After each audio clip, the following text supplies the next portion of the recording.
The 2020 Sugar Bowl is the sweetest bowl matchup this side of the college football championship. Number 5 Georgia and number 7 Baylor. A win tonight would place the name of Jake Fromm alongside the likes of Herschel Walker as Bulldog Sugar Bowl heroes. A victory for Matt Rule and quarterback Charlie Brewer would be Baylor's first Sugar Bowl win since the Bears' only appearance in 1957 and would cap one of the biggest turnarounds in college football history. The Bears and the Dogs under a crescent moon here in the Crescent City. A new day, a new year, and a chance to make some new Sugar Bowl memories. You are watching the All-State Sugar Bowl from the Mercedes-Benz Superdome in New Orleans, Louisiana. A couple of 11-2 teams, Georgia and Baylor, the Bulldogs, the runners-up in the SEC. Baylor lost a heartbreaker for the Big 12 title in that championship game against Oklahoma. Hi, everybody. Welcome to New Orleans. Sean McDonough along with Todd Blackledge will be joined shortly by Holly Rowe. Delighted to have you with us, and Happy New Year, everyone. Wasn't necessarily Happy New Year a year ago for Georgia here. They were number 5 a year ago when they took on Texas in the Sugar Bowl, just as they are this year. But last year they thought they should have been in the playoff. They seemed unfocused. Yeah. Coach Kirby Smart thinks this year they're ready to go, despite a lot of key players who aren't here. Well, Kirby wants to focus on the guys who are here and the guys who are playing. And he wants one question answered. How much do you care? Because he looks at this team they're playing in Baylor. He says their MO is they out-hit and out-hustle the teams they play. We have to have that same mindset, that same attitude. He wants to see how his team will respond tonight. Well, he knows his quarterback, Jake Fromm, will be focused as he always is. Perhaps his last game for Georgia. He's a junior. He has a decision to make about the NFL when this one is over. It's been a difficult year around him on offense, and as a result, his performance has suffered a little bit too. It has. I mean, his last 5 games, his completion percentage has been under 50%. Very un-Jake Fromm-like. But make no mistake, this guy has had a brilliant career as a 3-year starter at Georgia. He's 34-7 as a starting quarterback. His wide receiving core got decimated as the season went on. That affected his productivity down the stretch. But I know him as a competitor. He wants to play well tonight. And on the other side, the quarterback, Charlie Brewer, we had the Big 12 championship game. He did not finish the game, was injured in the first quarter with a head injury.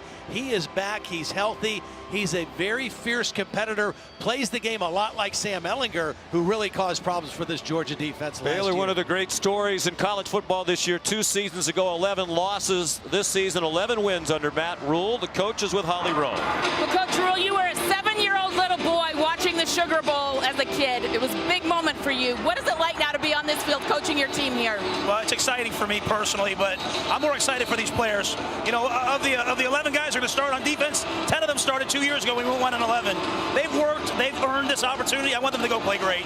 Thank you, Coach. Thank you. Coach Rule's Baylor Bears won the toss and deferred. So Baylor will kick off 11-2, both losses to Oklahoma.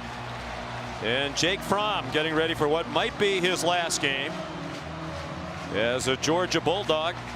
Saw the numbers during Todd's introduction to Jake Fromm, one of the most prolific quarterbacks in Georgia history, and the same can be said of Charlie Brewer at Baylor. He's in the top 5 in most of their quarterback related statistical categories. Noah Rauschenberg kicks off for Baylor.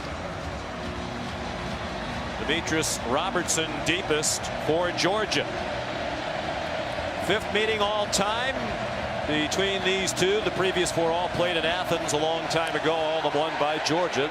None of that means much right now. And it is a touchback to get this one started. So here come the Georgia Bulldogs, led by Fromm, the Georgia native from Warner Robins. Todd mentioned 42 starts, all of them in a row. That's the longest consecutive start streak among active quarterbacks at the top level of college football. 34-7, 12-6 against top 25 teams, as the leader, the Georgia Bulldogs, with a remade offensive line in front of him. And questions about whether or not their top running back, DeAndre Swift, will play. He comes out throwing to George Pickens, the freshman, their leading receiver, and a gain of 7. Here are the Chick-fil-A impact players. Well, you mentioned DeAndre Swift, probably not going to play in the game. They're starting the game with Zamir White, the first play. James Cook, also George Pickens, their impact receiver, and James Lynch and Terrell Bernard, two outstanding defenders.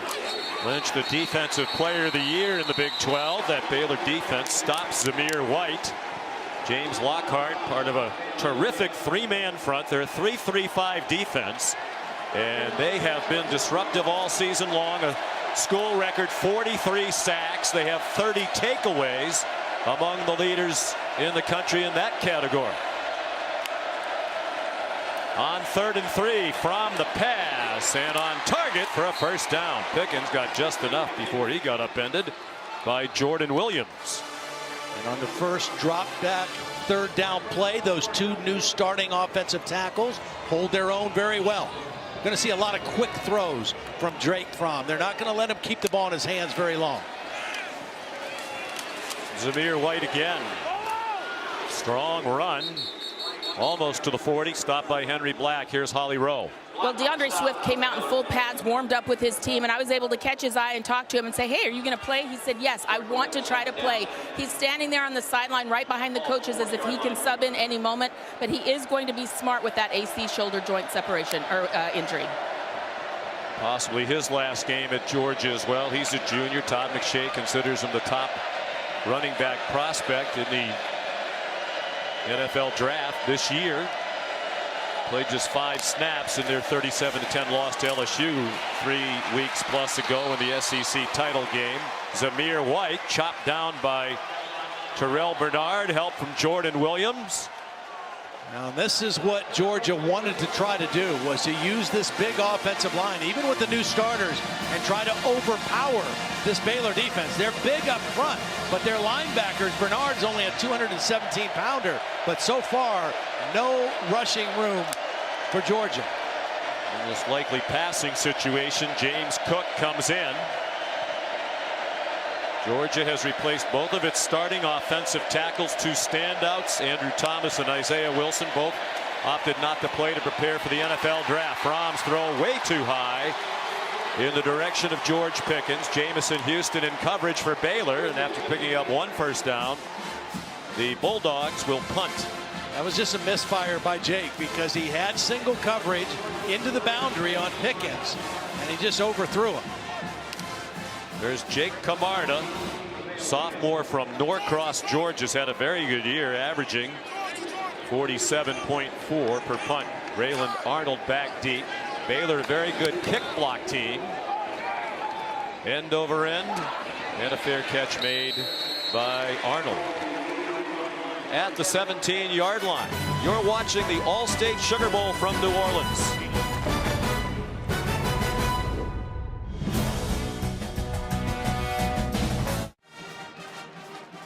Aerial coverage provided by Goodyear, recognizing those who strive to rise above the rest. Goodyear, more driven. Baylor on offense for the first time, led by the junior from Austin, Texas. Charlie Brewer, we mentioned, he's climbed the ranks in many offensive categories. Baylor top 4 in total offense, passing yards, and passing touchdowns. Facing Robert Griffin III in a lot of those categories. The Heisman Trophy winner. Tough run right out of the gate for John Lovett. They rotate in 3 running backs. Lewis Seen, a freshman safety, made the tackle. Nice block by Rob Solin, the tight end. Guy who plays also on the defensive line some. They ran to that power side into the boundary. This is a Georgia defense coming in, only giving up an average of 2.7 yards per rush. One of the best run defenses in college football. That number is 2nd best in the country. Only Penn State giving up fewer yards per rush. John Lovett has the first down. Well, we mentioned the depletions to the Georgia roster for a variety of reasons. Injuries, preparation for the NFL, suspension, some of them undisclosed reasons. The coaches think it's a bigger deal on offense than defense, but playing without Tyler Clark and J.R. Reed, those are 2 all-conference players. Yeah, those are 2 outstanding players. And in the case of J.R. Reed, a great communicator on the back end of the defense. Who had started 42 straight games. Short pass by Brewer, and then swung down is Lovett by the leading tackler for the Georgia Bulldogs, Monty Rice, junior out of Huntsville, Alabama, who might not be that popular in this city. He flipped from LSU at the end of his recruitment to Georgia. He's had an outstanding season. He's become a real leader for this defense. Brewer suffered a concussion in their conference title loss to Oklahoma. He hands off to Jamichael Hasty. And he said it was about a week in a dark room. He doesn't remember much about what happened to him in the Big 12 title game. He was wobbly after a couple of hits in the first half, left early in the second quarter, returned for a series, and then was sent to the locker room for evaluation. They decided he could not return. Only cleared to practice right before Christmas, but he said he feels fine. He's ready to go. He's on target there. Trest and Ebner, their running backs are good receivers, and they throw to the backs a lot. He came up about a yard short of the first down. Ebner was actually recruited to Baylor originally as a wide receiver, so he gives them a lot of versatility. Had a big, long touchdown pass reception in the fourth quarter of that Big 12 championship game. Georgia very good on that play, stopping him short of the sticks. Isaac Power on the punt. Kieris Jackson is back deep for Georgia. Coaches think this is going to be a low-scoring field position type game, so Matt Rule not inclined to go for it on 4th and 1 in his own territory, and a fair catch made by Jackson at the 18-yard line. Well, the difficulty with the players who aren't here for Georgia, Todd, is really on the offense, particularly the two excellent offensive tackles in Andrew Thomas, who won the Jacobs Blocking Trophy as the best offensive lineman in the SEC, and Isaiah Wilson each decided not to come here to get ready for the NFL. And then the question of DeAndre Swift. He's not on that list, but he is certainly a factor. And for the second possession, they've got James Cook out there again. Swift, Kirby Smart told us he's medically cleared. It's up to him whether he wants to play. Here is James Cook, the brother of Dalvin Cook of the Minnesota Vikings, and he got leveled by Chris Miller. Well, Chris Miller is one of the safeties. Here he is right here. He is going to make a beeline. Perfect angle to the football. Once he reads the play, and really a nice job by Blake Lynch, number 2, turning the play back inside so the safety could clean up and make the play. Goes back to what you were saying, Todd, about what Kirby Smart said about Baylor. They out-hit you, they out-hustle you, and he wants his team to match that. From way off, intended for Tyler Simmons. It's a passing game that is just completely out of sync. From under 50% passing for Coach Smart in each of the last 5 games, and it just looks like a group that is totally on separate pages. Yeah, it really does. And even though they've had extra time in the bowl prep to build that chemistry and work on it, you can still see early on there's not a lot of trust that Jake Fromm has in this wide receiver group. He's still the most accurate passer in Georgia history, but that number has been coming down. They go to the ground on 3rd down and 11, and James Cook stopped by Bravion Roy, the senior from Spring, Texas. Big number 99, another one of the better defensive linemen in the country. He's very athletic. Was an outstanding basketball player in high school too. That's what he credits his footwork to. He's not a guy that's just content to plug the run. He also can pressure the quarterback. And these are 2 outstanding defensive football teams, and if you get 3rd down and 7 or more against either one of them, you're going to have some problems. Yeah, get ready to punt. Camarda, low kick. This one's returnable.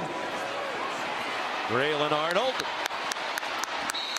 out of bounds, so the field position battle starting to tilt in Baylor's favor as the Bears will begin at their own 45-yard line.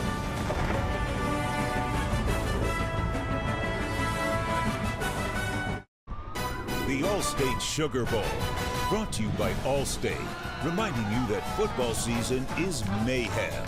The Nachos Party Pack from Taco Bell. The all-new Ford Explorer, built Ford proud. And AT&T. Sugar Bowl 86th edition. This bowl game with an exciting, proud history, colorful, as you might expect in the city of New Orleans. Charlie Brewer happy he can play in it after suffering the head injury in the Big 12 championship loss back on December 7th. Hit hard by Kenneth Murray. It's his head that hit the turf hard. So we mentioned he was wobbly getting up and came back into the game. And then Mike DeFee, the referee, said, you need to go out. They sent him to the locker room for further evaluation. He did not return. We were told that he's had 3 concussions. We asked him yesterday, with all the attention on head injuries in football, are you concerned? He said, no, not at all. John Lovett, nice cut across midfield for a 6-yard gain, dragged down by Tay Crowder, the senior playing in his final game. Had a terrific career for Georgia, one of the 12 semifinalists for the Butkus Award as best linebacker in the country. This guy right here, Denzel Mims, is a guy they've got to get going early in the football game. He was shut out in the Big 12 championship game, and he is their marquee guy. On target, Brewer was a little bit behind R.J. Sneed, but he reached back to make the catch for a first down to the Georgia 41. A really nice job by Sneed in the slot, little quick slant. Did a nice job of catching that with his hands and getting the first down. Brewer is an accurate thrower, 64% for his career, only RG3 better in Baylor history, and he's on target there, but it's broken up. Trying to get it to their leading receiver, Denzel Mims, and DJ Daniel knocked it away. There is a flag down, as you see, right by the pylon. Pass interference. Defense, number 14, 15-yard penalty from the previous line of scrimmage, automatic, first down. I think what they're going to get DJ for is grabbing the arm of Denzel Mims at the end of this. Right there, he's got a hold of the arm, which alters his course and his ability to go for the football, and that's the call. And Mims is a guy that they have to get involved, and that was a good plan to throw the ball down the field to him early in this football game. Coach Rule told us earlier this week that Mims has been playing the year with a fractured bone in his foot, which is remarkable since he's been so productive, with the exception of that Big 12 title game. Brewer slid down to avoid the hit. He stayed in bounds but lost yardage. Back to the 30-yard line, chased by Nakobe Dean. And that kind of play is what really hurt them against Oklahoma in the Big 12 championship game. Their ineffectiveness on first down plays really put this offense behind the number, and they had 21 first down plays against Oklahoma. 14 of them were for 0 or negative yardage, and they can't afford to do that against a team as good as Georgia on defense. Over the middle, off the hands of Ebner, and intercepted by Richard LeCount. He's dragged down at the 26.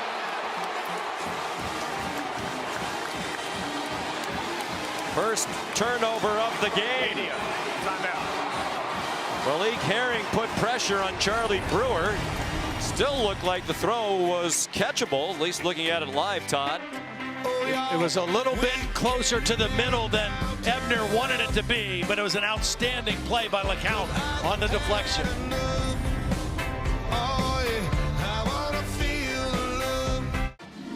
Back here at the Sugar Bowl, first turnover of the game. Ebner is going to run a little route here. Now he's open, but this pressure by Malik Herring is going to cause Charlie Brewer to throw this ball a little bit further towards the middle of the field than he wants. If he throws it right now, he has a completion. And what happened was Ebner took his eyes off the football and put his eyes on Tay Crowder. Didn't want to get hit there. It could have been caught, but it could have been a better throw as well. You know, the defense is all around him, but you can try to catch that ball with 2 hands. Just the 7th interception of the year for Georgia. And on first down, Zamir White up the middle. Tackled by Jordan Williams. A little tempo for Georgia. They have not been a tempo team this year. Coley told us they might use more tempo. High snap, and Fromm forced to go down on it back at the 12-yard line. So a huge mistake. The center, Trey Hill, is not one of the new offensive linemen. That shouldn't be an issue. But that's when you have a guy like Bravion Roy playing right over your nose, who's so active and powerful, it gets your attention. It takes your focus off first things first, which is snap the football. One of the concerns without Swift in the backfield is also pass protection. These younger backs not as adept as the veteran DeAndre Swift. And not only DeAndre Swift, they don't have Brian Harrion, who's the other veteran back. They run a draw on 3rd and long. James Cook tripped up at the 22. Bravion Roy again. Well, if Swift doesn't play, by our count, that'll be 12 Georgia Bulldogs who started at least 2 games this season who aren't going to play in this game tonight. That's a lot. Coach Smart and the players also were way more focused than a year ago, but Kirby still had to answer a lot of questions this week about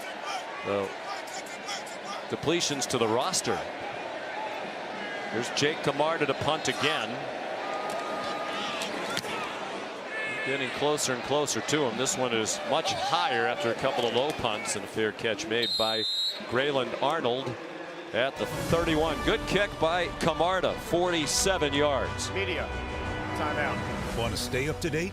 Hey Siri, show me college football scores.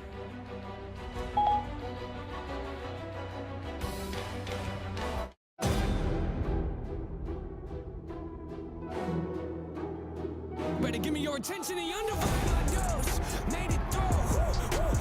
Making moves. I need some more. Well, 12 nights from tonight, right here in this building, the national championship presented by AT&T. 8 o'clock Eastern time on ESPN. LSU and the defending national champions Clemson. And this town is already alive in anticipation of the Tigers playing the Tigers here. Treston Ebner ahead for a yard. Going to be a busy time in this building. Sugar Bowl tonight. The Saints hosting a playoff game against the Minnesota Vikings here on Sunday. And a week from Monday, the national title game. LSU playing in the championship game for the first time since 2011 when they got shut out by Alabama. Don't think they're going to get shut out this year, even with as great as that Clemson defense is. I don't think so. Should be a heck of a game. Charlie Brewer on 2nd and 9. Another ball that looked like it might have been caught. Instead got deflected away, intended for Denzel Mims. Georgia's going to play a lot of tight coverage. They like to put their hands on people. There's the hit by the safety, Lewis Seen, that knocks the ball out. The ball's knocked out well by Eric Stokes, the corner. The hit by Seen was after the ball was out. It was a clean hit, but it did shake up Denzel Mims a little bit. And that's 2 targets now, and he has not caught a ball yet. But that one was good coverage by Eric Stokes. Playing in his last game. Senior, been through so much. 18 seniors playing their final game. They played for 3 coaches, Art Briles, Jim Grove, who's one of the unsung heroes of Baylor football. Matt Rhodes, the athletic director, has said that. He came in for 1 year to help stabilize the program. And then Matt Rule, who was an inspired hire when he came from Temple, 1-11 in his first year, 7-6 last year, 11-2 this season. First Power 5 team to go from 11 losses to 11 wins within 2 years. Nice throw by Brewer. That's Tyquan Thornton with a first down out to the 43-yard line. They're still checking on Mims on the Baylor side. Really good read by Charlie Brewer. That was a full-out blitz by Georgia, single coverage, and he went to the off coverage. DJ Daniel was playing off. He got the completion. Quick pop to R.J. Sneed, and then he got popped and driven back. Mark Webb, one of the defensive backs, leading the way. We asked Kirby Smart yesterday, is this the best defense you've had your 4 years at Georgia? He said, well, statistically it is. We don't have the dominant household name, individual player or two, but as a group, this squad has played very well. And they play so many people. I mean, they typically will play 20 to 22 guys in a game. They have different roles for so many different players. Mass substitutions, particularly on 3rd down. Now on 2nd and 10. 4-man rush, and the pass incomplete, intended for Tyquan Thornton. Georgia giving up just 12.5 points per game for Dan Lanning, the young defensive coordinator, just 33 years old. Only Clemson is better at scoring defense this year. Kind of interesting, both of the defensive coordinators in our game, Dan Lanning and Phil Snow of Baylor, both Royals Award finalists. Of course, the award was won by Joe Brady, the offensive coordinator at LSU, or co-offensive coordinator. That's for the top assistant coach in the country. There were 5 finalists. Denzel Mims back on the field for Baylor. Brewer avoided the rush, now runs out of bounds, flagged down back behind the line of scrimmage near the center of the field. Devontae Wyatt put pressure on. He's one of those who'll get more playing time up front tonight in the absence of Tyler Clark. Jerry McGinn is the referee. It's a Big Ten officiating crew. And Nakobe Dean was coming on a blitz from his linebacker position. I think the center, Sam Tecklenburg, is the guy that got caught with the hold. We showed you Dan Lanning and obviously Kirby Smart, whose background is on defense, very actively involved in the calling of the defenses. He was a terrific defensive player. Number 52. Penalties decline. 4th down. It was on Tecklenburg, second team all-conference center. Georgia, when they get you to 3rd down, particularly 3rd and 7 or more, they just have so many creative ways to pressure the quarterback. They substitute a lot of different guys. It's very hard to get a read on some of their exotic pressures. Tyler Simmons back for this punt from Isaac Power, redshirt freshman punter from Castle Rock, Colorado. And it's a touchback. This season, for every field goal and extra point made by participating universities, Allstate will make a contribution to the university's General Scholarship Fund. Thank you again to Allstate. You know, as we've watched Georgia here early in this ball game, 3 minutes left in the first quarter offensively, you know, what can they do? They have to still try to run the football and take some shots down the field off of play action. And the guy they want to try to go to is George Pickens. He's the only proven receiver they have on the field. But they have to get something going running the football behind a bigger offensive line. They hand it off to Tyler Simmons, the motion man. And there's a flag down. He got 4, perhaps more, for a face mask.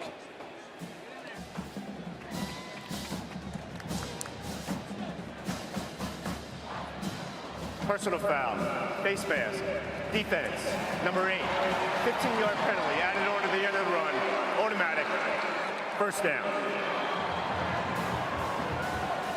Well, guys, you see DeAndre Swift has entered the game for Georgia. There's a reason. James Cook, the running back who's seen a lot of action here in this first quarter, is in the injury tent. I saw them take off his shoulder pads. He is being attended to right now. So DeAndre Swift, by need, has entered this ball game for the Georgia Bulldogs. Wow.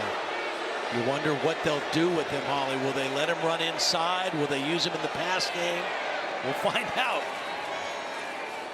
He flips it back to Fromm, a flea flicker. They have a couple of men running deep, and it's George Pickens. A big play. Jamison Houston tackled him inside the 15-yard line. Beautiful job by DeAndre Swift, not only making the pitch, but watch DeAndre Swift also, after he pitches the ball, pick up the blitzing linebacker Bernard, just enough to give Jake Fromm extra time to get that ball downfield. There's Swift again. Then you wonder, Todd, if the effectiveness of that play was helped by the fact that it was Swift back there, and the Baylor defenders aware that he's in the game, thinking they're going to give the ball to him on a running play with him in there. Yeah. He carried to the 12. They marked the ball back at the 15-yard line after the long pass play. 47 yards. Swift back on the sideline. It's Zamir White, the powerful runner at 215 pounds, now on the left hip of Jake Fromm. They pressure Fromm. It's off to Pickens, and he's down at the 6-yard line. Braylon Arnold might have saved a touchdown. Georgia trying to pick up the tempo here on offense. And very quickly with that long pass, Sean, they finally flipped the field. 3rd down to short 2. Zamir White stopped short of the line to make. James Lockhart, 3rd member of that terrific front 3, along with Bravion Roy and James Lynch. Well, beautiful job is a little twist on the inside. Lockhart lines up as the end, but watch him loop inside, and this little twist game gets him right into the backfield for the stop.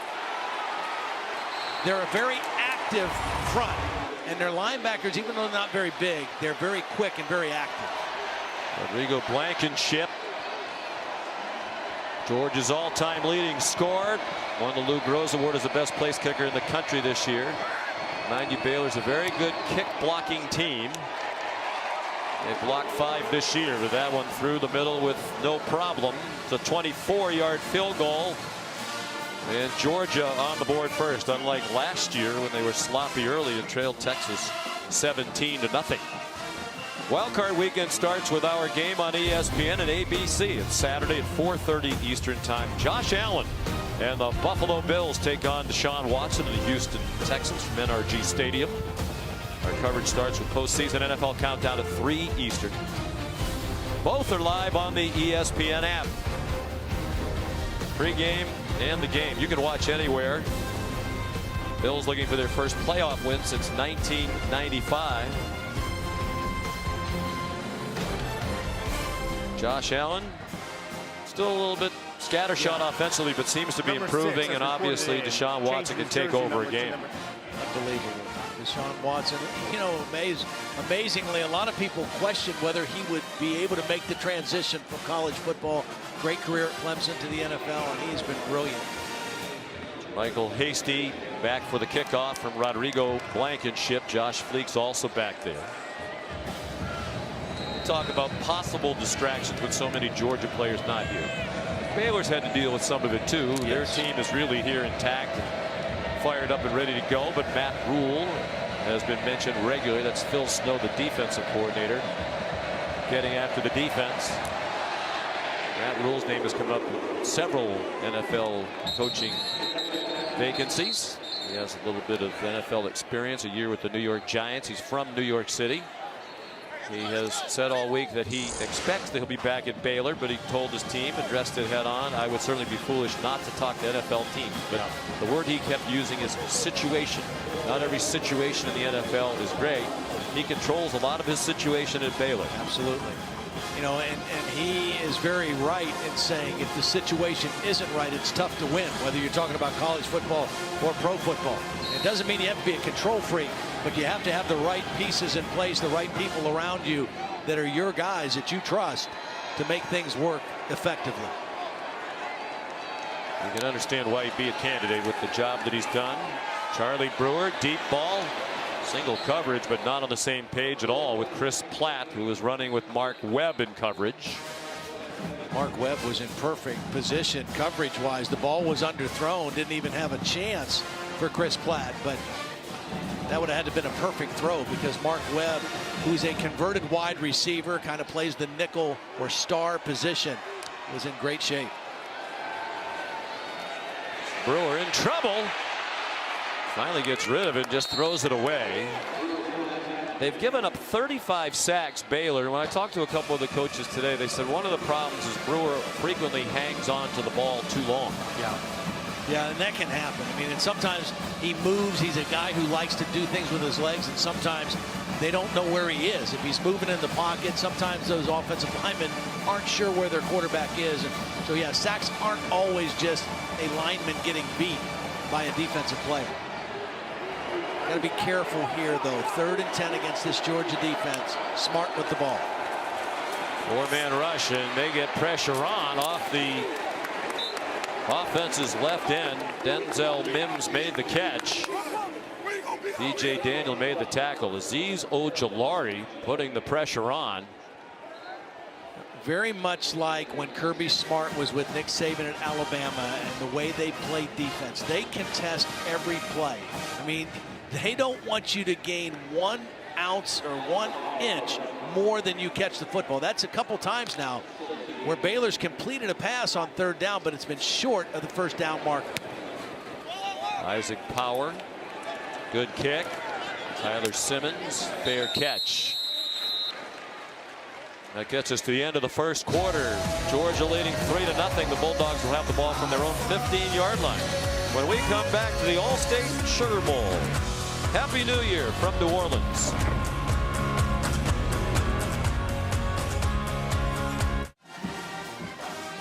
Aerial coverage of the All-State Sugar Bowl provided by Goodyear, introducing the newest honorary member of the College Football Hall of Fame, the Goodyear Blimp. Goodyear, more driven. Tonight's game is also being brought to you in 4K by Samsung QLED TV. You can check this out on DirecTV, Xfinity, or Altice. Sean McDonough, Todd Blackledge, Holly Rowe back in New Orleans heading to the second quarter. Georgia leading 3-0 after a 52-yard punt by Isaac Power. The Dogs begin from the 15 and first down ends at the 14 as Kenny McIntosh, the true freshman, is dropped by Chidi Obanaya. And that's a mistake on the offensive line because the tackle blocked down the tight end. There were two tight ends to the backside. One of them they both blocked out, and they let the defensive end just chase the play down. And so obviously a miscommunication. Again, they're playing with two new starters at tackle, also a new offensive line coach in Matt Luke. Sam Pittman, who had been the line coach, left to become the head coach at Arkansas. Nice play there. Zamir White knocked down by Chris Miller. And there's Matt Luke, fired at Ole Miss after 3 years as the head coach at his alma mater. I think he got a raw deal myself. I know there's a lot of excitement against Lane Kiffin. But about Lane Kiffin. Jake Fromm, back shoulder throw on target there with George Pickens. But Matt Luke's a great hire. Kirby Smart snapped him up within 48 hours after Sam Pittman departed. He's an excellent recruiter. He's an outstanding offensive line coach, and he's a really good person. So he's a really good addition for Kirby's staff. There's some challenges tonight with this remade offensive line without the veteran starting tackle. Some movement along the line there. Warren Erickson made his first career start tonight at right guard, number 50. Offside. Defense, number 95, with contact. 5-yard penalty remains. First down. There's Warren Erickson. Yeah, the good thing for Erickson is he's in there with Trey Hill, the starting center, and Solomon Kinley, the starting guard, who are, he can kind of be protected a little bit more than Sawyer and Cade Mays, the two starting tackles. But right now you see they want to run the football and they want to throw it to George Pickens. Zamir White, nice run. He's a fan favorite in Athens. And across midfield with a first down to the Baylor 44 after Jordan Williams missed a tackle. Two tight end formation, kind of trying to pound and ground here, and a missed tackle right there at the point of attack. Jake Fromm over the middle and almost intercepted by Jordan Williams. One play after whiffing on the tackle near the line of scrimmage. He couldn't come up with the interception, and he's upset with himself. Intended for the tight end Charlie Werner. Well, Charlie Werner prevented the interception. He knocks the ball out. He turned from receiver to defender immediately and knocked the ball out. Number to number 6 for Georgia.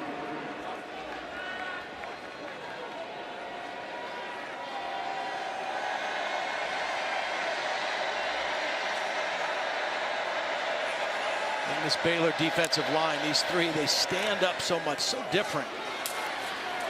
Pickens really become their lead at wide receiver. Injuries to Lawrence Cager, to Dominic Blaylock. And it wasn't a group that was all that productive when they had everybody healthy. But they had more options. We saw them against Tennessee earlier, and those guys were all healthy. It was a much different looking pass game.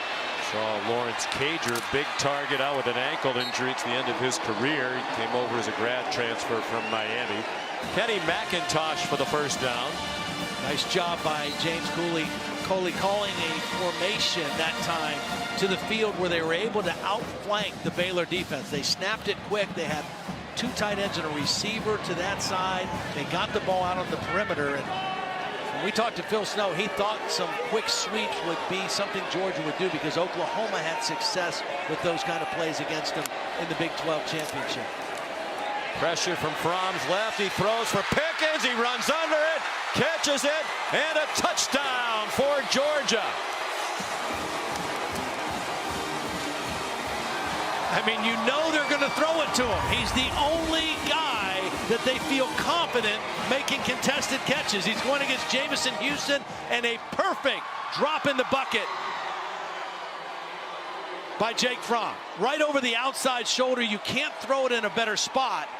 And even though Baylor knows the ball is going to Pickens in the air, he's already got 7 catches for 118 yards and now a touchdown. His 8th touchdown catch of the year to lead the Georgia Bulldogs. He only played a half of their SEC title game against LSU. Had to sit out the first half after he was ejected for fighting in their last regular season game against Georgia Tech. Rodrigo Blankenship the extra point. And Georgia now up 10-0 with 12.5 to go till halftime.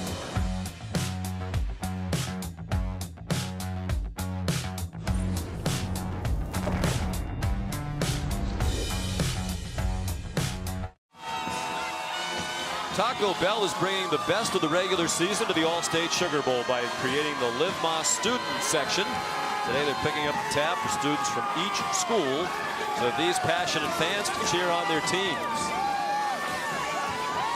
It's the Georgia fans making noise now. Jake Fromm has completed 7 passes. They've all been caught by George Pickens. 7 catches matches his season and career high. He's a freshman at 7 in their loss to South Carolina, and the 118 yards receiving already a career high. He had the 46-yard catch on the flea flicker that set up their field goal that started the scoring tonight. So 10-0 Georgia. Scored more than 27 points in only one of their last 8 games. That's low by today's college football standards with the high-flying offenses. College football playoff national championship weekend in New Orleans is going to be the place to be, whether your team is in the game or not. Learn about all the events and festivities for CFP's championship campus at www.collegefootballplayoff.com. Don't miss out on the biggest weekend in college football. We're excited about it. We'll be back here with Holly and our friend and colleague Ian Fitzsimmons to call the game on ESPN Radio when LSU takes on Clemson here a week from Monday night. Flag down and they stop it. False start. Offense, number 61. 5-yard penalty. First down. Khalil Keith, the left guard. Well, it's too bad that Baylor couldn't snap the ball quickly because Georgia was late running their 11th player on the field. And by the time he got there, there was the false start by Khalil Keith. If they would have snapped it early, they'd have gone 11 on 10. As you said, they play a lot of men on defense. Might not be quite as many tonight because some of their key players are absent. But it's a lot to keep track of. Tristan Ebner fights to the 30 before he's stopped by Monty Rice and Tay Crowder. We asked Dan Lanning, how do you keep track of all these substitution packages, who's going in and out? He said, we just have to practice it over and over again until it becomes a habit. Well, and if you watch him, like on this second down play, they've already got their third down groups like close to Dan Lanning right now, so they can sub quick. Bring some pressure, and Brewer. See, here they come. That's, what's that, 5 guys they're subbing on third down. And obviously, distance dictates what group they want in, but they do. They practice it every day. They rep it. They script it that way in practice, so they're used to being ready to sub quickly. Dan said we've only had too many men on the field twice this season, which is impressive. Of course, when you're a coach, it drives you crazy to have even 2, but given as much as they substitute. Brewer on third down hits his target off the head, it appeared. R.J. Sneed. There's a flag down.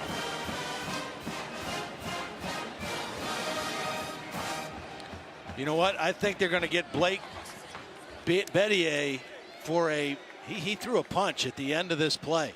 He was tied up with a pass rusher and took a shot at the guy. After the play, personal foul, offense, number 56. It'll be 15-yard penalty. 15-yard penalty, fourth down. Well, I mean, it could have been worse, maybe. Watch the end of this play. Here it is right here. And at the very end, he just kind of takes a shot right to his head. And he's working on Nolan Smith, a freshman linebacker. That's clearly a penalty and not a smart one. Georgia stands to get outstanding field position again here with a 10-0 lead. after that penalty and punt. So Isaac Power now standing on his goal line to punt to Tyler Simmons. Boy, he hangs them up high. A crowd around Simmons, who made the fair catch at the 41-yard line. Here's Holly Rowe. Well, guys, of the guys who chose to sit out this game, Jake Fromm was not one of those for Georgia. He does have an NFL future in mind, and he told us he will sit down with his family after this game and make a decision about what's moving forward. He did submit paperwork, receive a grade for the NFL. But, you know, Kirby said he has so much class. He is such a competitor. He never points a finger. He wants to be out here with his guys. And I just sat and watched an offensive huddle. He is engaged. He's yelling at his guys. He wants this to be good. This guy loves Georgia and wants to be out here competing for them, regardless of his NFL future right now. Well, he's off to a good start. There's his parents, I'm assuming possibly girlfriend, wearing the jersey. Zamir White. Tough run to lunge forward and pick up a couple of extra yards. Well, he's had an interesting career, Jake Fromm. As a freshman, Jacob Eason started. Right. Got hurt in the very first game. Fromm took over. He started 42 in a row. Right. And Jacob Eason wound up transferring to Washington. He's already declared for the NFL draft. Of course, Justin Fields came as one of the top recruits in the country. And basically backed up Fromm last year. He left, realizing Jake was going to be the quarterback this year. He had a great year at Ohio State. How about the effort there by Zamir White? Once again stays on his feet and gets within 2 yards of the first down. Zamir White is very powerful. He is the north-south guy. Now, they thought coming into the game, James Cook would be the guy they could be a little bit more versatile with. As Holly reported earlier, he was in the injury tent, has not been back in the game. We have seen Kenny McIntosh, and we may see more of DeAndre Swift. Three-man rush. They don't get anywhere near Fromm, so it's Pickens with his 8th catch. And he scampers out of bounds with another Georgia first down to the 40-yard line. Again, another nice job by formation. They got Pickens in a little area. He sat down, and the quarterback found him. And again, I think that Baylor and Phil Snow is going to have to do something different to account for George Pickens. Maybe roll a safety over the top. That's it. Cover him tighter and roll somebody over the top and make somebody else for Georgia beat you in the throw game. They're at the Baylor 40-yard line, 1st and 10. Georgia leading 10-0. They fake to McIntosh, and the throw to Tyler Simmons, and he couldn't break free of the tackle after a gain of 5. Graylin Arnold, excellent defensive back, second team all Big 12 this season. We mentioned the last 5 games of the regular season, or actually 4 regular season in the SEC championship game. Jake Fromm was under 50% completion in all 5 of those games.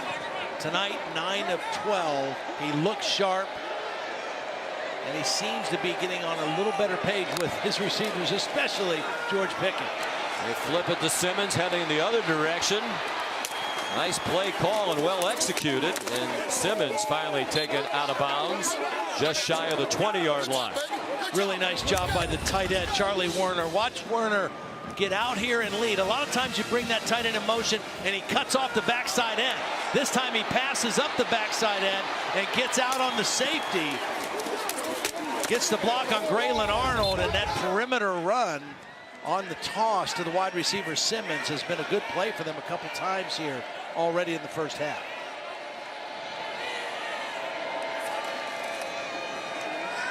Another play action pass.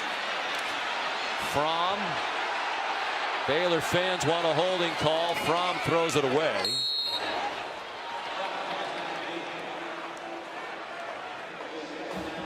Well, they've been managing all year, Baylor, to get pressure largely with that front three. They're really not, even with a couple of key offensive linemen not here tonight for Georgia. Yeah, so far the pass protection has held up well. And, you know, even when we talked to Kirby Smart, he said, you know, they've been great pass protecting. He felt like they underachieved this year in terms of their ability to run block, because most people thought they would be the most dominant offensive line, not just in the SEC, but in college football, and they weren't able to establish the run. Kirby said that was his biggest disappointment.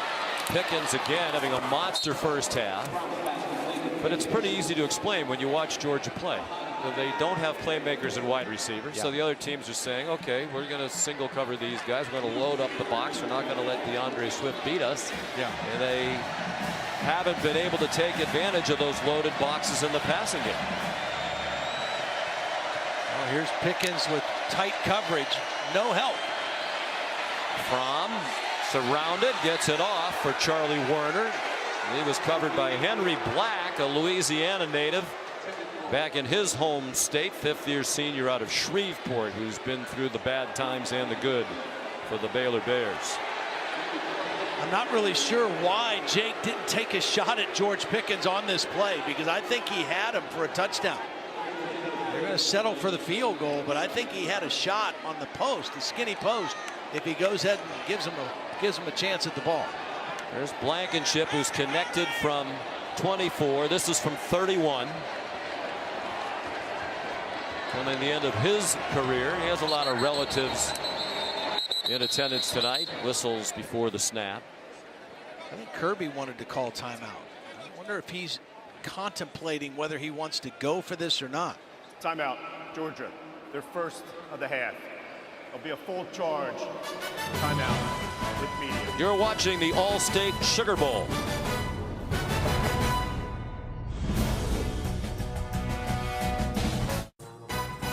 The All-State Sugar Bowl, brought to you by Allstate, reminding you that football season is mayhem. Gatorade, for the athletes who give everything. Nothing beats Gatorade. And the first ever Mazda CX-30. Feel alive.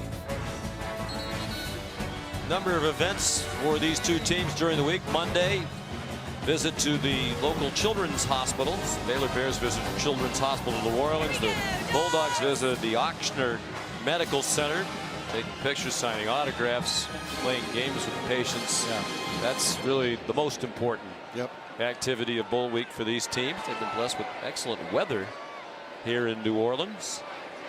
Went bowling, went to a New Orleans Pelicans game right next door. These teams have had a great time. They're going to stick with the field goal unit. Baylor thinks it has a chance to block a field goal tonight. They don't get close to that one. Blankenship right down the middle again. Mentioned he has grandparents from Louisiana, some cousins here as well, and has a number of relatives in attendance here tonight. Well, they're leading 13-0, but I really think that Jake Fromm, if he had this to do over again, he would have taken a shot with Pickens. Here he is. Watch the corner jump outside on his technique. As soon as that happens, Jake Fromm's got a good enough arm to stick this ball in right now to Pickens. The safety's not going to affect it. He turns to the other side and throws to a well-covered tight end, Charlie Werner. I think if you got a shot one-on-one with that big receiver Pickens, give him a chance to make the play. Maybe he just felt like he needs to get somebody else involved. Pickens has 9 catches. The rest of the team has 1. Been a much easier start to the night for Uga than a year ago. When we were here, and Uga got locked up with Bevo, the Texas Longhorns mascot, and decided mismatch, at least from a weight and size standpoint. And horns. And horns. Yes. Horns would seem to help Bevo in that one. Not that Bevo would have needed the horns necessarily, but Blankenship, more touchbacks than anybody in Georgia history. That's because he kicked off all the time over these last few years, although not as much this season with the offensive struggles. Well, here's a look back to last year. Right before the game started. I think that set the tone for the evening, too, because Texas came out firing. Georgia mistake thrown early. It was 17-0 Longhorns. Georgia rallied back, but lost 28-21. Much happier right there. I'm just saying I would have held my own. They didn't hurry me away from Bevo. There's Josh Fleeks. Yanked down after a short game by Azeez Ojulari. Again, you see how difficult this Georgia team is to run the football on. I mean, right now, they are allowing, coming into this game, just 76 yards per game rushing. And since 1950, that's the second fewest. It would be the second fewest ever. The only one better was 1981, 72.5. Charlie Brewer pitched it to JaMychal Hasty. He's out of bounds about 3 yards short of the first down. And it's a Baylor offense, Todd, that's had a tough time now for a while. Yeah. They had a 25-point lead in the first half of the regular season game against Oklahoma. Did nothing in the second half, wound up squandering their biggest lead in program history. And really did not do much on offense in the title game, save for a couple of big plays late against Oklahoma. And just 70 yards of offense so far tonight. Wow, that looked like a hold in the middle of the offensive line. Brewer got it off. JaMychal Hasty out of bounds, 38-yard line, and there is a flag down. Somebody pressuring up the middle just got spun around. I think they're going to get Xavier Newman-Johnson, the right guard. Offense, number 55, 10-yard penalty from the previous line of scrimmage. Replay, 3rd down. Watch right in here. There's a blitz coming on the inside, and he's just going to instinctively grab and twist them all the way around, right to the ground. A very easy call, and it wipes out a 3rd down conversion. They had 3rd and short. They get the conversion. Now they're 3rd and extra long again. Right where Georgia wants you to be against them defensively.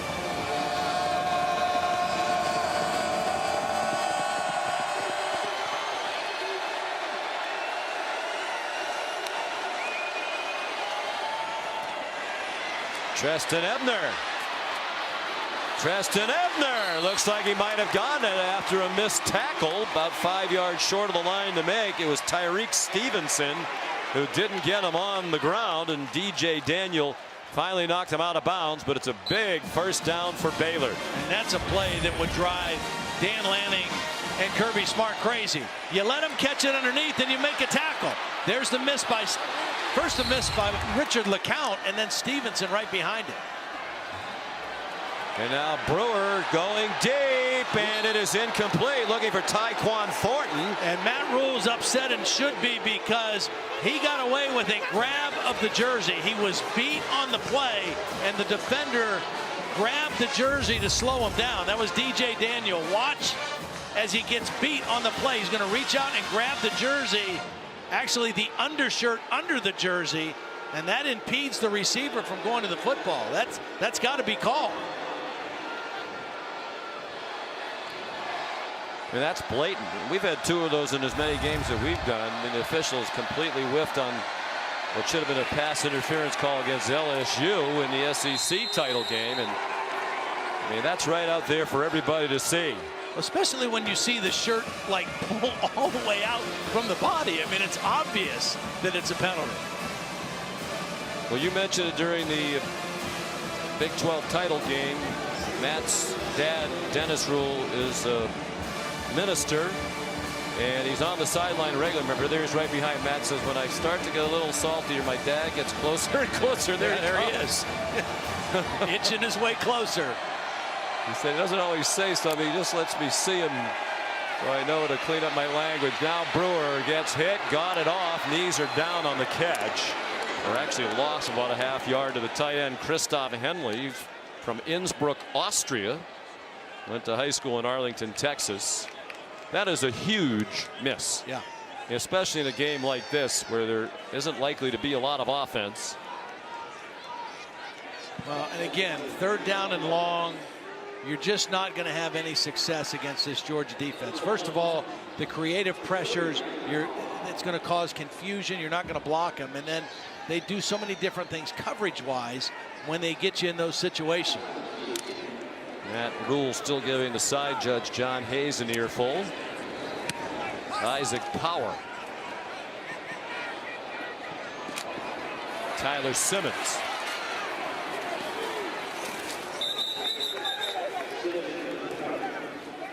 .46-yard punt and an 8-yard return. Georgia up 13-0 in the second quarter.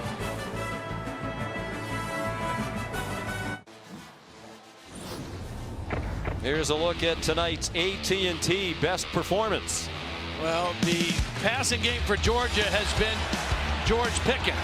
The flea flicker was the biggest play But for the night now, Pickens 9 catches, 136 yards. And this was the touchdown, a beautiful throw by Jake Fromm. And so far, Baylor has not found a way to slow him down. Zamir White ran into Chris Miller and gets stopped after a gain of about 4. Well, it's a big night for Pickens. We mentioned 9 catches, a career high, as is the 136 yards. He's had a touchdown. The only other catch by Tyler Simmons for a 6-yard gain. This is the 11th trip to the Sugar Bowl for Georgia, and Pickens is the first Bulldog receiver to have 100+ yards receiving in a Sugar Bowl game. Fromm on target. George Pickens tried to leap over Grayland Arnold as he approached, and it's another big gainer. And it must be a wonderful sight, Todd, for Jake Fromm to look out there and see open receivers. Beautiful route. He really fooled Chris Miller. Miller was trying to give extra coverage, but that little in fake froze Chris Miller. And when he broke out, there was no help. And a beautiful route that time. Patience by Pickens.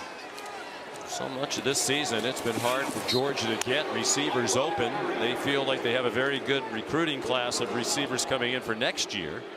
Zamir White close to another first down.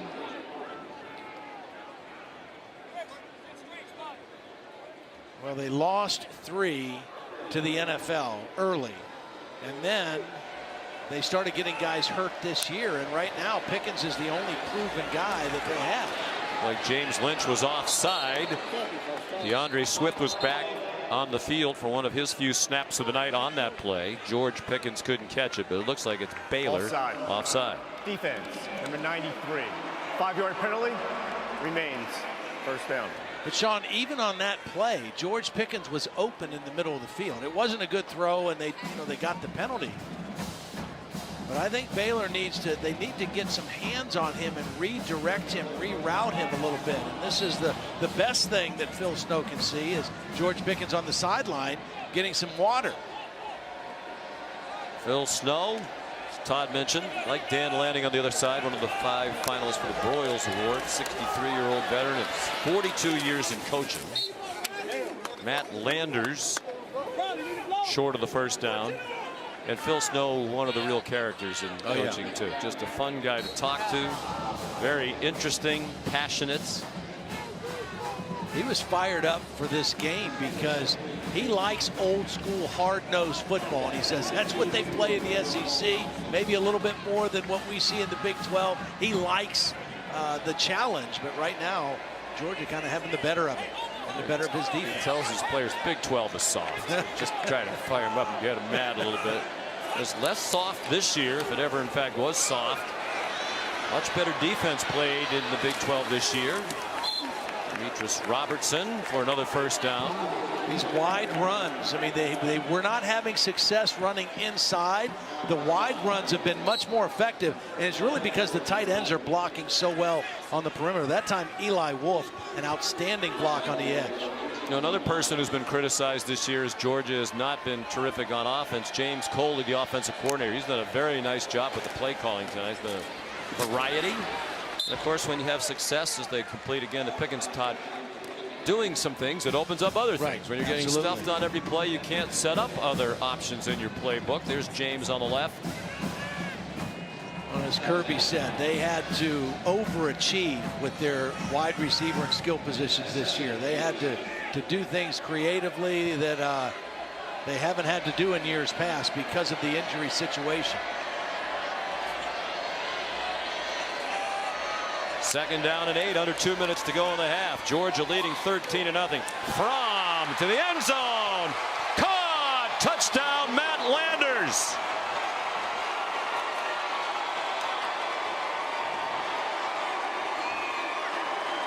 See, this is that same technique by the corner that I talked about with Pickett. Watch the corner jump outside. He runs the post and the ball is right on him before the safety can get over there to help. It's the exact same route that he didn't take the shot to Pickens, and they settle for the field goal. This time he gives Landers a shot, and they come up with a touchdown, we think. Yeah, I wonder if this is going to be looked at in the replay booth. Did he complete the catch? Tom Fiedler is the replay official.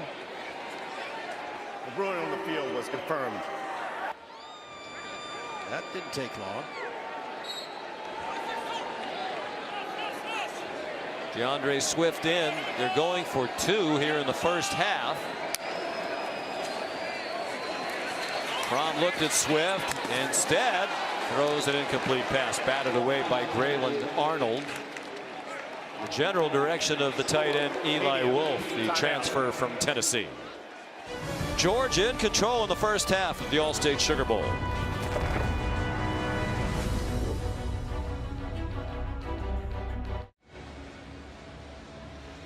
Stay tuned for the Mazda halftime report. Matt Berry, Jesse Palmer, Joey Galloway.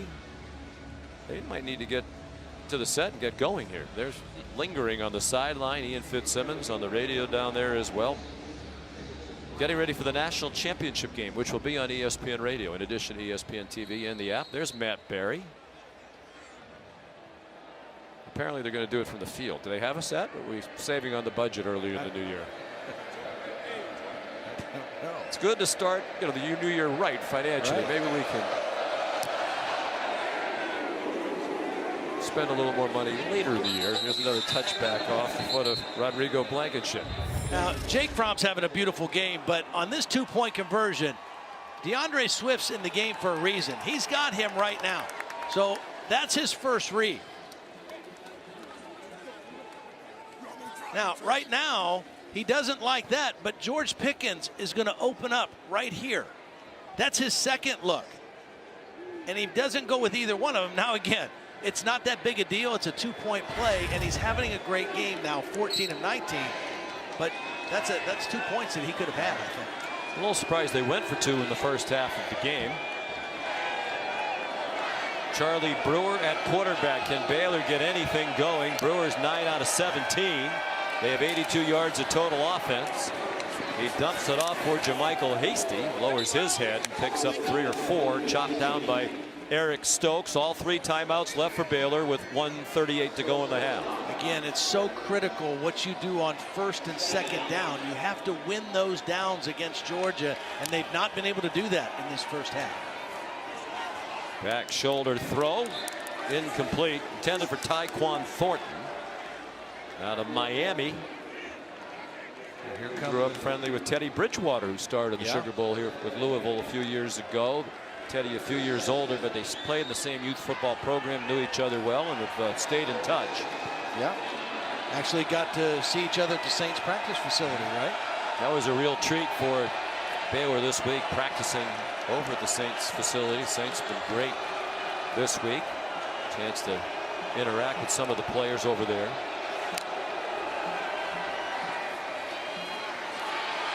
Brewer forced to pump a couple of times, completes it to Thornton, and it's a first down.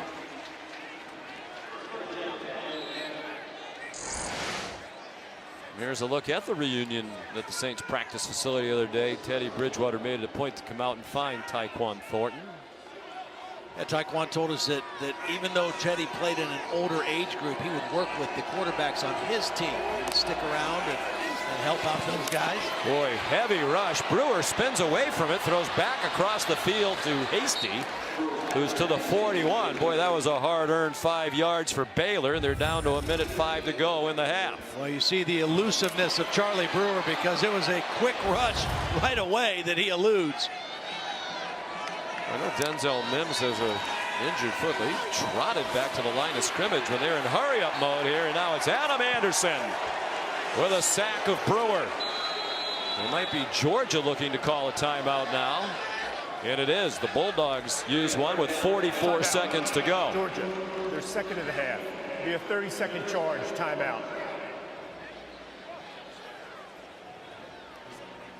Monday, January 13th, 8 Eastern, ESPN and the ESPN app. The College Football Playoff National Championship game presented by AT&T right here at Mercedes-Benz Superdome in New Orleans.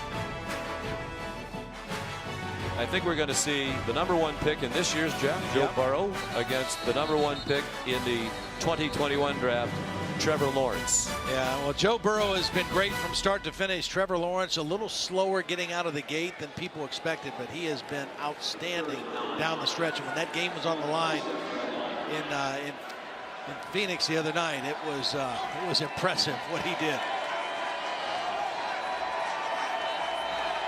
As we saw with Justin Herbert in the Rose Bowl today, Lawrence can hurt you running the football. They don't like to do it, but he can do it. He did it very effectively against Ohio State. So here's 3rd down and 9 for Baylor. Georgia with 1 timeout left. They can get a stop here. Brewer under duress got it off. They get the stop with Tyquan Thornton, and Kirby Smart will use that last timeout. He feels like they have Baylor on the ropes. Wants to try to bury them here in the first half. Well, his defense has held them to 97 yards of offense, and so they have pretty much had their way. And when they get him again in these 3rd and long situations, it just plays right into their hands. They're rushing the passer, they're covering downfield, and right now this has been a beautiful half for Georgia. Not just their defense, which has been this way all year, but for Jake Fromm, the offense, George Pickens. Pretty exciting stuff for Georgia here in the first half. And a lot to be happy for Kirby Smart. I think one of the things that he's going to be happiest about, he won't have to answer questions after this game about were they ready to go, were they focused from the start. We mentioned a lot of players who started games this year aren't here.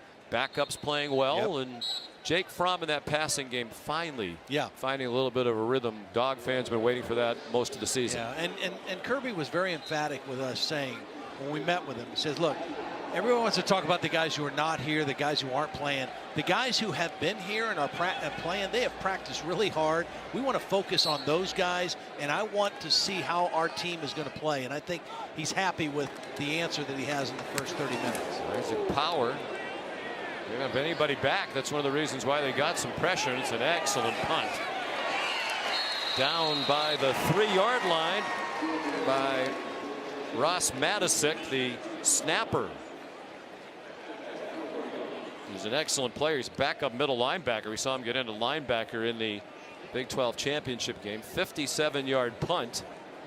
And I would think now, Todd, with this field position, no timeouts left, 30 seconds to go. Just take it to the locker room. Yeah, absolutely. And they've dominated the first half. They've controlled the line of scrimmage on both sides of the ball. 165 yards receiving for Pickens. Baylor, as a team, 97 yards of offense. 11 catches for Pickens. The Sugar Bowl record is 14 by Josh Reed of LSU. And the yardage record is 239 by Josh Reed in the same game against Illinois in 2002. Pickens has 165. They give it to Zamir White. Boy, he's a tough runner. Now will Baylor call timeouts? Apparently not. Wonder if it was a shorter gain or a no gain play. Matt Rule might have tried it, force a punt. But I think at this point he just wants to get in and regroup.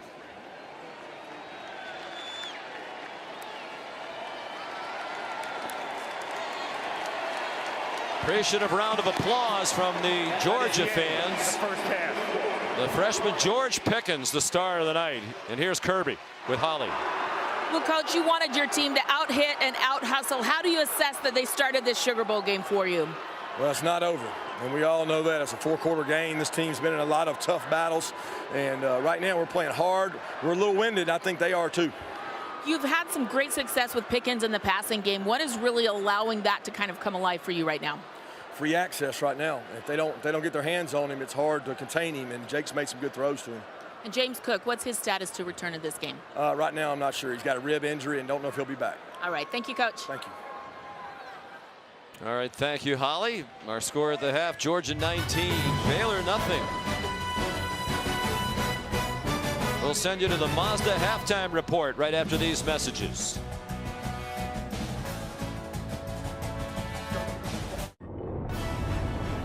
Welcome to the Mazda halftime report.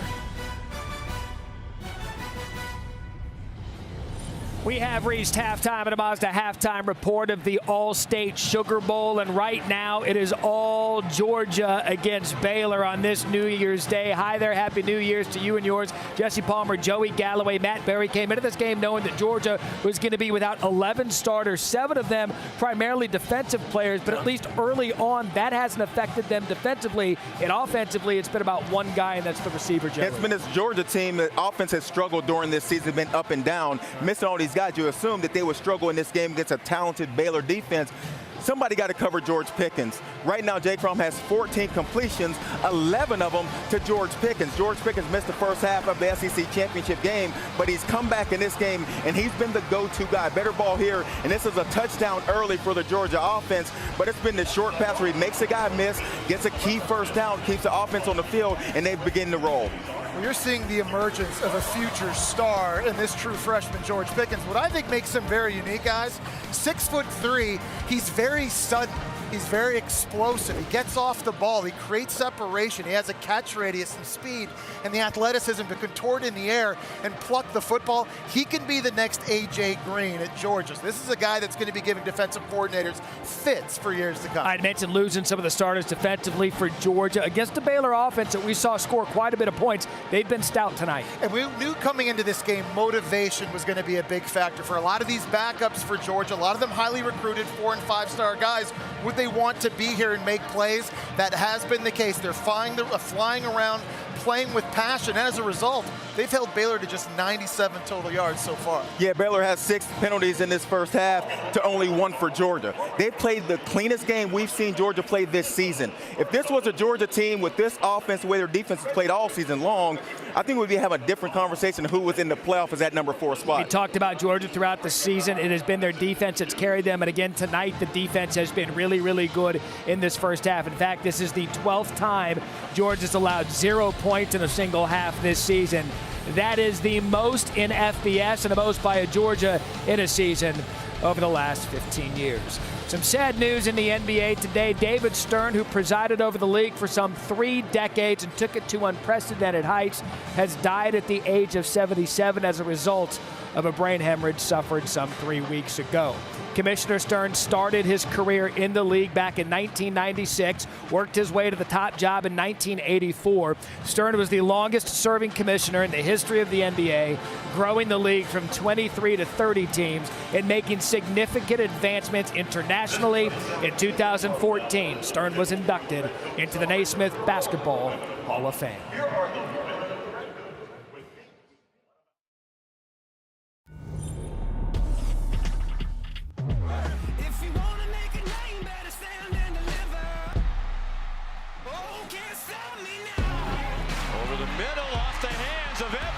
Intercepted by Richard LeCounte. Splits it back to Fromm, a flea flicker. They have a couple of men running deep, and it's George Pickens. Fromm's left, he throws for Pickens. He runs under it, catches it, and a touchdown for Georgia. Fromm to the end zone. Caught! Touchdown, Matt Landers. First touchdown of Landers' career in a big first half for George Pickens. You're watching the All-State Sugar Bowl from the Mercedes-Benz Superdome in New Orleans. Number 5, Georgia, leading Baylor 19-0 as we head to the second half. Welcome back. Happy New Year. Sean McDonough, Todd Blackledge. Todd, how does Baylor get back in this game? They got to do 2 things. Offensively, they got to find a way to create some explosive plays. They just had 0 in that first half, and I know that's a tall order against this Georgia defense. Then on the other side, they have to have a different plan for George Pickens. He had 11 catches. I mean, he's been a one-man wrecking crew, and they've got to do something different for him in the second half. The Sugar Bowl record for catches in a game is 14, but the Georgia record for catches in any bowl game is 12 by Hines Ward. And Pickens is 1 away from that. Rodrigo Blankenship, another touchback. A moment ago, Holly had a chance to speak with Baylor coach Matt Rhule. Coach, how can you be more aggressive offensively and try to find some openings? Yeah, I think we have to push the ball down the field a little bit more. We've gotten behind them twice, got 1 pass interference, came down here, we just missed this one down here. So, they're a good defense, and we knew it would be a lot of tough sledding, but we've gotten behind them. I think we're going to have to be aggressive, push the ball down the field, and see if we can hit one. All right, George Pickens has been a problem. What can you do a little different there defensively? I just challenge our guys to go play him. I mean, we're playing off him, they throw in front of him. He's really been their answer. And so we played really good defense early. I said, hey, guys, let's just go challenge him. He's a great player. It's an opportunity for us to go play better in the second half. Hopefully we answer the call. I think we will. All right, thanks, guys. Thank you. Well, they had a chance to get off to a good start there. Denzel Mims was open, and he and Brewer could not connect. Another really slow night for Denzel Mims. No catches in the Big 12 championship. 1 for 8 yards tonight. Got a chance again. And he's open deep, and Brewer's on target, and Mims hangs on inside the 35 of Georgia. Well, that's exactly what Matt Rule told Holly.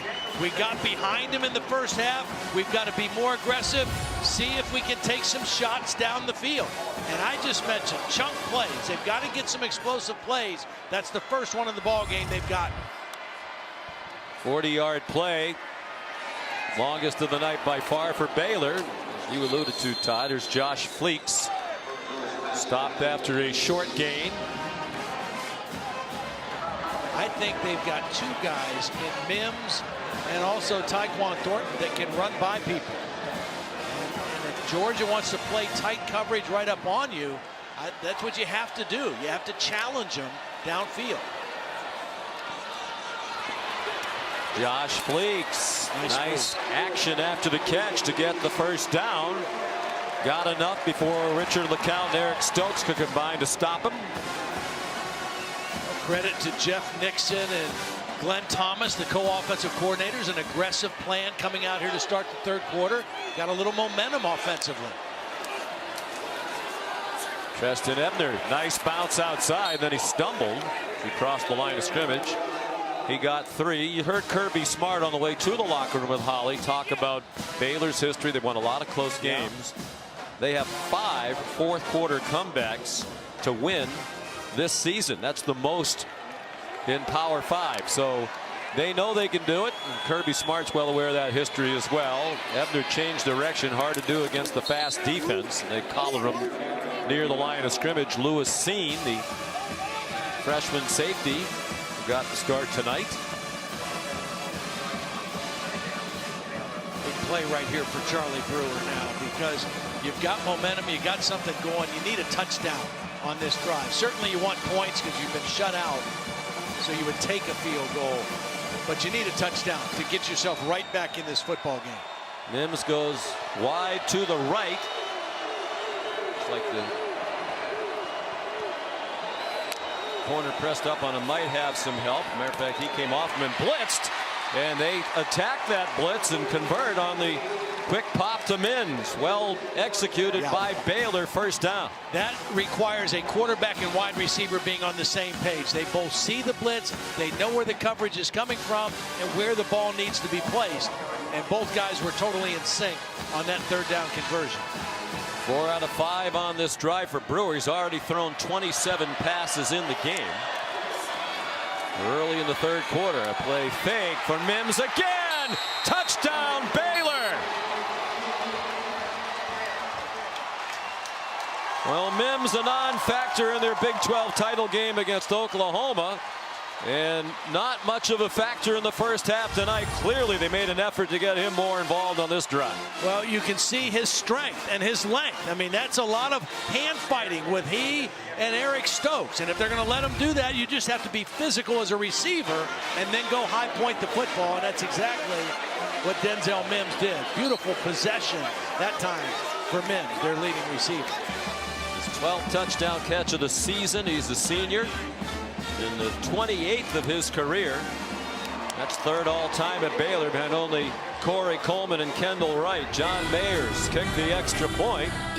And a little life on the Baylor sideline as we start the second half. They're on the board. It's now 19-7 in favor of Georgia.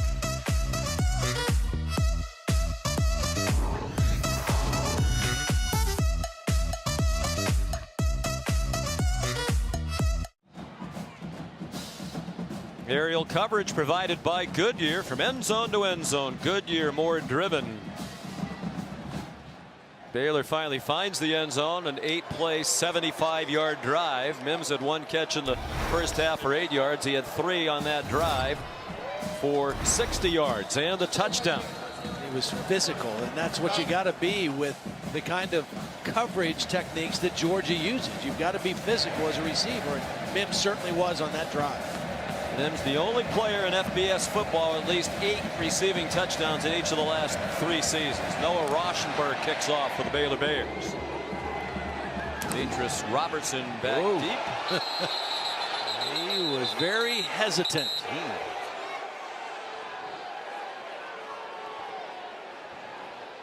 There's a replay from our pylon camera. The ball never broke the plane. It is a touchback. The ball be placed at the 25-yard line. Well, we heard Jerry McGinn, the referee, say it didn't break the plane. Let's bring in Matt Austin, our referee in the booth. What do you think about that, Matt? Yeah, I think Jerry actually misspoke. What he meant to say was the ball did not break the plane coming out. The ball has to be completely out of the end zone for it to be in the field of play. Right. Ball crossed the goal line, stayed in the end zone. That's a good call. It's a touchback. And that's different than going in, right? Correct. Yep. So first possession of the half for Georgia. Jake Fromm on target. Tyler Simmons a 5-yard catch, tackled immediately by Raleigh Tejada. Well, we saw the offensive answer. Now what is the defensive answer going to be for George Pickens in this second half? And now it's single coverage out wide. Here's Zamir White. They yank him down. He's been a tough runner all night, but couldn't get away from Braylon Arnold, the redshirt junior from Cooks, Texas. And now the Baylor fans, many of them on their feet on the near sideline, engaged for the first time tonight. Again, they like Pickens into the boundary with that big body. 3-man rush. They haven't done much to threaten Fromm tonight. He throws incomplete. So a 3 and out. And Baylor will get the ball back with a little momentum. And this is what they did to George Pickens on this third down. Double coverage. All right, Phil Snow said we're not going to let him just have free reign in our defense. We're going to make Jake Fromm go somewhere else with the football, especially on third down. Kirby Smart even said in the interview with Ollie, well, why is Pickens so effective? Free release. You know, they have sort of let him have his way getting off the line of scrimmage. He's too good an athlete. Have to disrupt him somehow. Jake Camard on the punt. Braylon Arnold back deep, has some room on the catch from the 26. I like the way that. There's a flag down. He's down at the 43. Tackled by Nakobe Dean.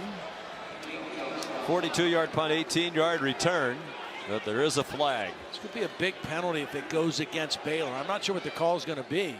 But this is excellent field position after that return. That could be negated if it's a holding penalty or anything on Baylor. During the return, holding, return team, number 25. 10-yard penalty from the end of the run, first down.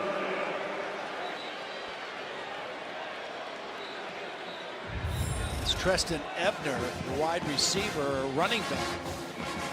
There he is. He's tied up with the wide receiver. That he got pulled down by the face mask. The wide receiver Tyler Simmons for Georgia had a hold of Ebner's face mask.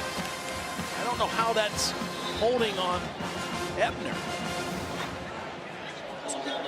Wow. The flag came in so late, it's almost as if the official only saw the very end of that. Now that Matt Rule's seen the replay on the screen, he's even more agitated than he was before.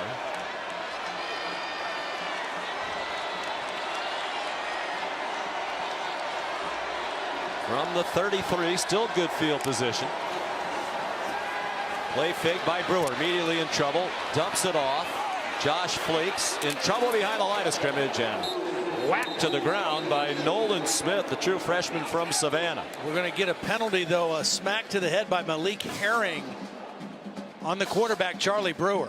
He got hit in the face, and this is going to get that yardage back from the penalty on the punt return. Just the second Georgia personal penalty. Foul, roughing the passer. Defense, number 10 with a blow to the head. The 15-yard penalty will be added will be from the previous spot. Automatic, first down. It's Malik Herring, and Charlie Brewer did a good job just to get rid of the football because it was immediate pressure. He gets rid of the ball, and there you see right at the end, the left hand hits Charlie Brewer right across the head, and that draws the flag. The pressure was from Nolan Smith immediately. See if Baylor can take advantage of the break and the new field position. Out of the pistol now, JaMycal Hasty is the back. Can he get outside? He did. Tay Crowder runs him down. But they're to the Georgia 46. Here's Holly.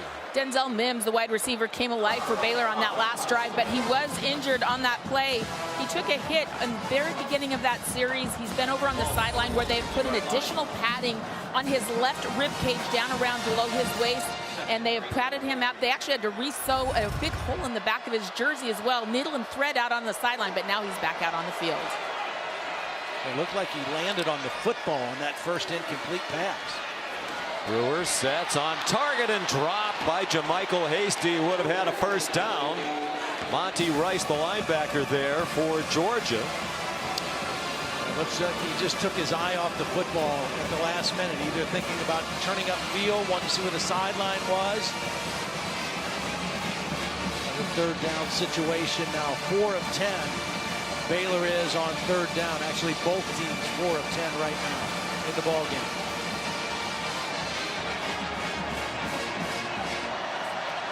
Interesting formation here. The tight bunch to the right of Brewer. He brings Hasty back to his left hip. He'll try to get Mims singled up on the near sideline. He was. Brewer has a pocket, has a receiver, has a first down, or does he? The Georgia defender saying it's an incomplete pass, and it is. Christoph Henley was the intended receiver, guarded by Mark Webb, and it's a good throw.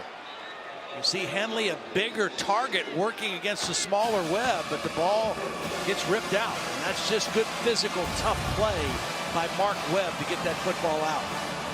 But there's a long way to go in this game. I think Matt Rule, though, feels like we have momentum right now. Let's go for this on 4th down and 4. You like the decision if they do it? I don't like it right now. No. I don't. I think your defense, you put your defense in a real bind here if you don't convert. Had 2 chances to convert, 2 drop passes, and now Matt Rule wants a little more time to think about it. The play clock was almost done as well. Baylor, the first of the half. Be a full 10:07 to go. The action heating up here in New Orleans. The All-State Sugar Bowl, brought to you by AT&T and Chick-fil-A. It's the little things that make game day worth celebrating. We mentioned the long, colorful history of the Sugar Bowl. First Sugar Bowl back in 1935. Tulane was undefeated. They defeated Temple, coached by Pop Warner. And then the first game inside this building in the Superdome, 1975, Alabama, number 3, defeated Penn State, number 7, 13-6. This is number 5, Georgia, number 7, Baylor. The action heating up. It was 19-0 Georgia at the half, but Baylor has scored, and Matt Rule leaves the offense on the field to go for it on 4th down and 4 from the Georgia 46. This could actually be a quick kick also. Not ruling out that possibility either. Mims isolated on the bottom of the screen. On DJ Daniel. They are going to run the play. Brewer belted from behind by Azeez Ojulari. They got the ball. It wouldn't have mattered. They took over on downs, but Tramon Walker wound up with it for the fired-up defensive coordinator, Dan Lanning.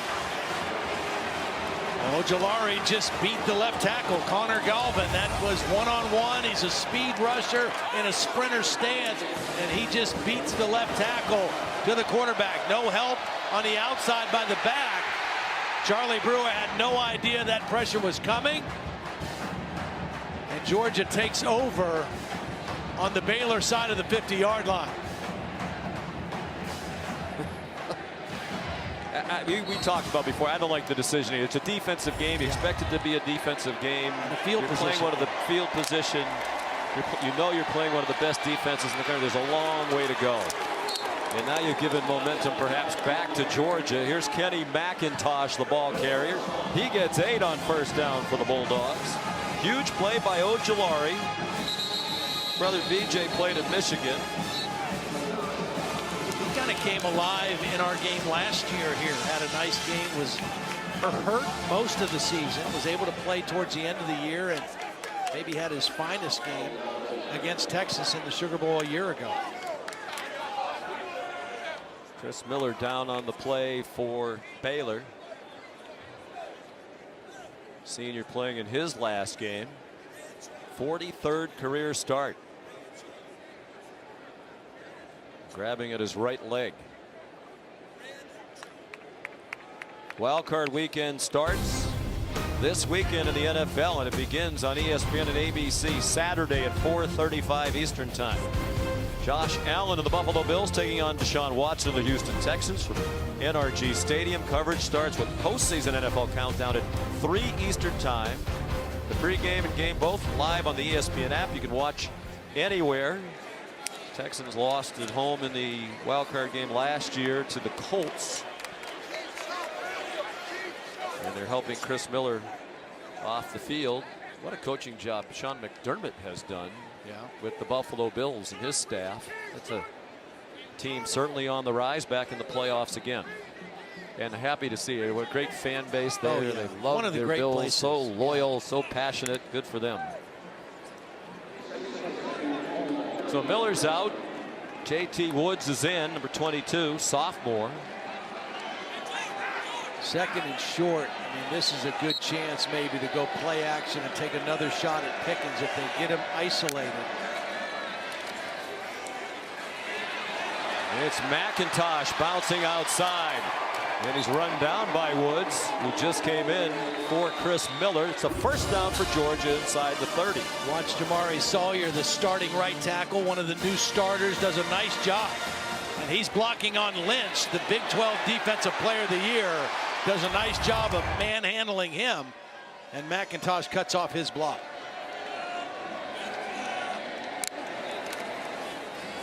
From off the play fake, throws far sideline. Nice coverage by Jamison Houston on George Pickens. If you're just joining us, had 11 catches for 165 yards and a touchdown in the first half. That's the same kind of play and same kind of one-on-one situation they scored the touchdown on. It was a good throw, but that was excellent coverage by Houston, able to knock that ball away.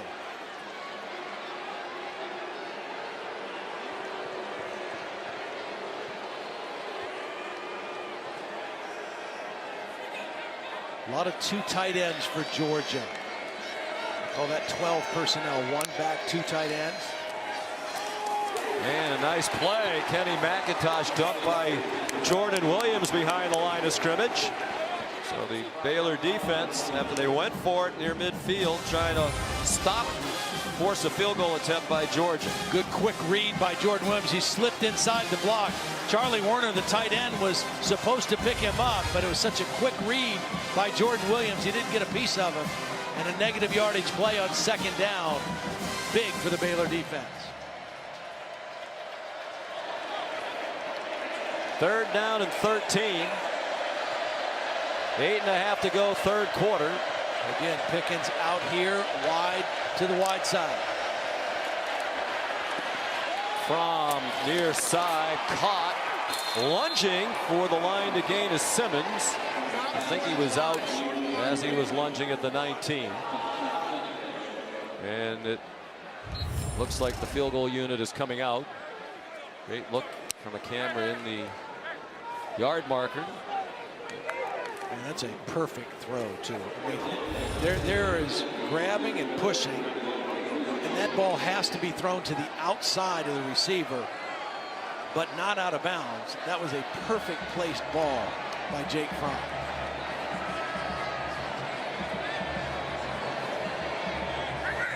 Blankenship, it's a fake.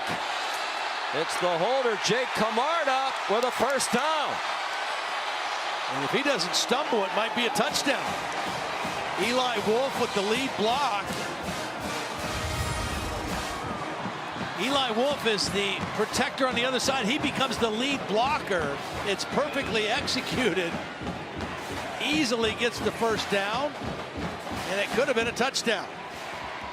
Jake Camarda, the punter and holder, Delights the Georgia sideline, so the offense still out there. There's Zamir White, powers his way into the end zone for a touchdown.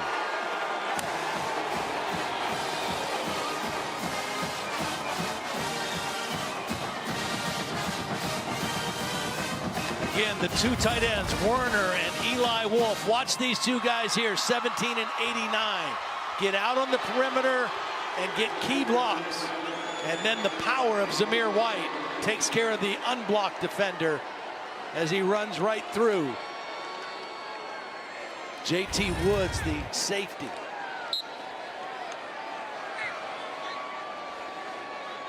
Crowd chants his name in Athens, Zeus, his nickname.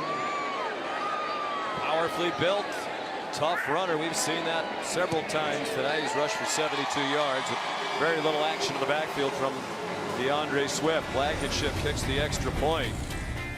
And that decision to go for it near midfield backfires for Baylor. Georgia takes advantage of the short field. Seems to have momentum back up by 19.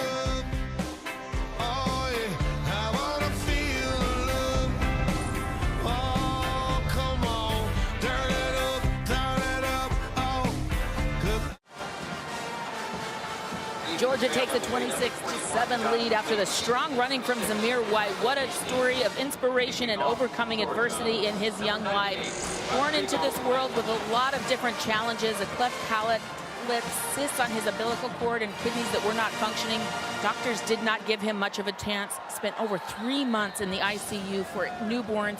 But here he is playing college football. He's overcome injuries to be out here on the field. What a story of inspiration for Zamir White and the Georgia Bulldogs. Yeah, he's last couple of years also had to overcome 2 ACL tears. One from his state playoffs, a senior in high school, one in fall camp at Georgia in 2018. Here's Josh Fleeks on the kickoff return. He's tripped up and winds up at the 25-yard line. Here's another look at the touchdown. Just kind of the sweet play that's been effective. Good blocking on the edge by the tight ends. Zamir White powers it in. A new offensive line coach, Matt Luke, former head coach at Ole Miss, loves it and is fired up. And one of the things Kirby told us is he's so energetic, and he's a guy who cheers not only for the offensive line, cheers for the defense, everybody. Brought a lot of energy and passion to practice. Yeah, it's a great addition. We wish Sam Pittman well as the head coach at Arkansas, but his replacement, Matt Luke, will certainly do a great job for Georgia, both with the line and in recruiting. JaMychal Hasty straight ahead. Monty Rice and Devontae Wyatt made the tackle. 7 minutes to go, third quarter. Can Baylor find a way to get a spark again? They had it briefly, getting stopped on 4th down on the play by Azeez Ojulari. Seemed to, at least for the moment, take the wind out of the sails of the Bears. Brewer sidesteps the rush. He's on target. Out across the 45 goes Tyquan Thornton with a first down. Tell you what, Charlie Brewer doesn't have very long to throw the football. Georgia coming after him, steps up in the pocket, eludes the pressure, and delivers a strike for the first down. No questioning his toughness. Brewer just threw it away. Charlie Brewer's from a football family. No strangers to bowl games. All the way back to his grandfather. There's no foul for intentional grounding. The quarterback. And Charlie played quarterback at Texas, beat Texas A&M twice in the mid-50s when they were coached by Bear Bryant. And Charlie's dad, Robert, played quarterback at Texas. He was the MVP of the '82 Cotton Bowl when the Longhorns beat Bear Bryant then at Alabama. And Charlie Brewer's older brother Michael played quarterback both at Texas Tech and Virginia Tech. Screen, Treston Ebner, lots of blockers inside the Georgia 33-yard line. Now a flag thrown by the 40-yard line. There are 2 flags down back behind the end of the play. Well, that was really well set up and executed on the screen, and it's really because of the patience of Charlie Brewer. He sold pass and showed pass for as long as he could, and then slipped it to Ebner on the screen. By that time, you've got linemen downfield getting into blocks, and Be interesting to see what this call is. That was an excellent play, call, and design for Baylor. And these are all-star crews. This group out of the Big Ten. Jerry McGinn doesn't work with most of the officials on this crew during the year. And perhaps in times like this, the communication's a little new and different. It seems like they have it sorted out. Well, maybe not.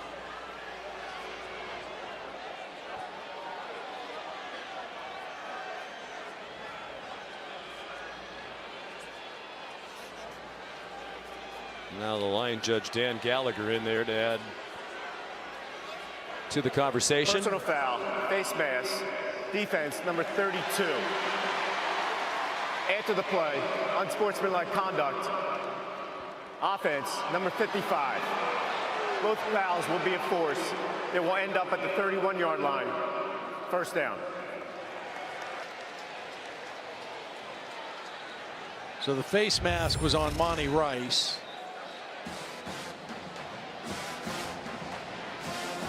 Which you can see it's not on the ball carrier, it's on Denzel Mims right there.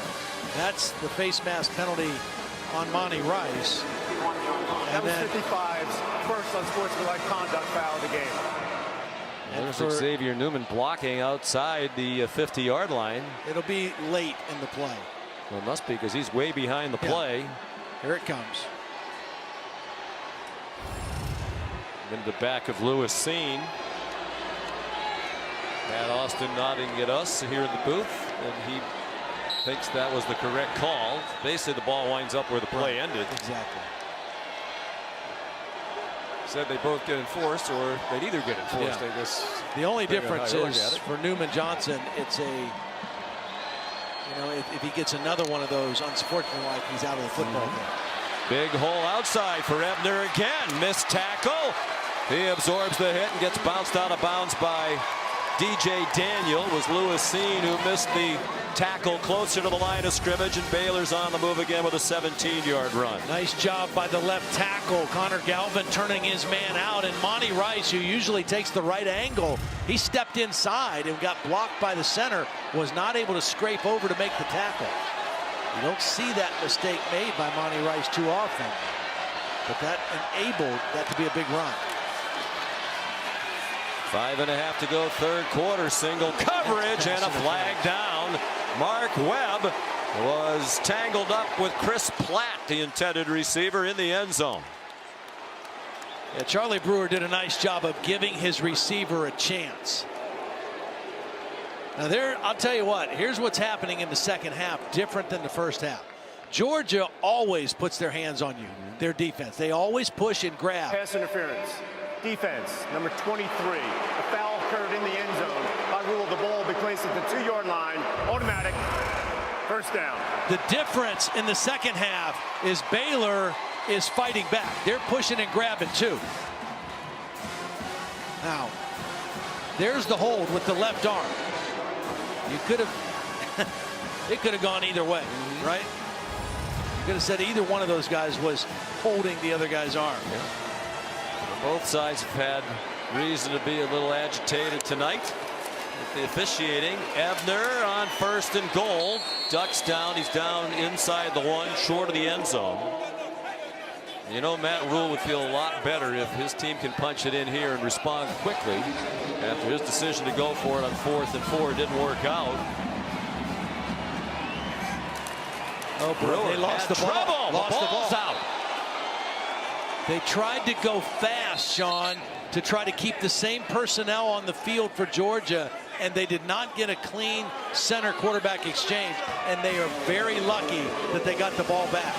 I don't think Charlie Brewer ever had the football. It looked like it was going to be a design run for him, and I just wonder about that. I mean, I know he's a tough runner. He reminded the Georgia coaches, the Texas quarterback Sam Ehlinger, who's a tough runner, but you need to be careful, you'd think, with Brewer. Just recently back from the concussion. Kobe Bullard, the fullback, in the block now. Ebner is the tailback. They're looking to the sideline, and now they're going to use a timeout. Well, they've spent 2 timeouts here in the third quarter. Second and a half.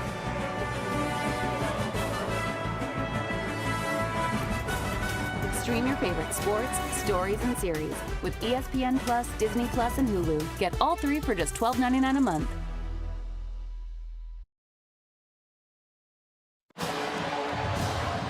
Big play with 4:15 to go in the third quarter. Third down and goal for Baylor from about a foot away from the goal line. And they're back in the shotgun. You know, that fumbled snap might have been either their first or second play under center. And when you don't do that all the time, that can be a little tricky, especially on the goal line. Brewer has been an effective runner near the goal line. 10 rushing touchdowns this year. He follows Hasty and scores. Second effort got him in. That's reminiscent of Sam Ehlinger from a year ago throughout the Texas quarterback's career.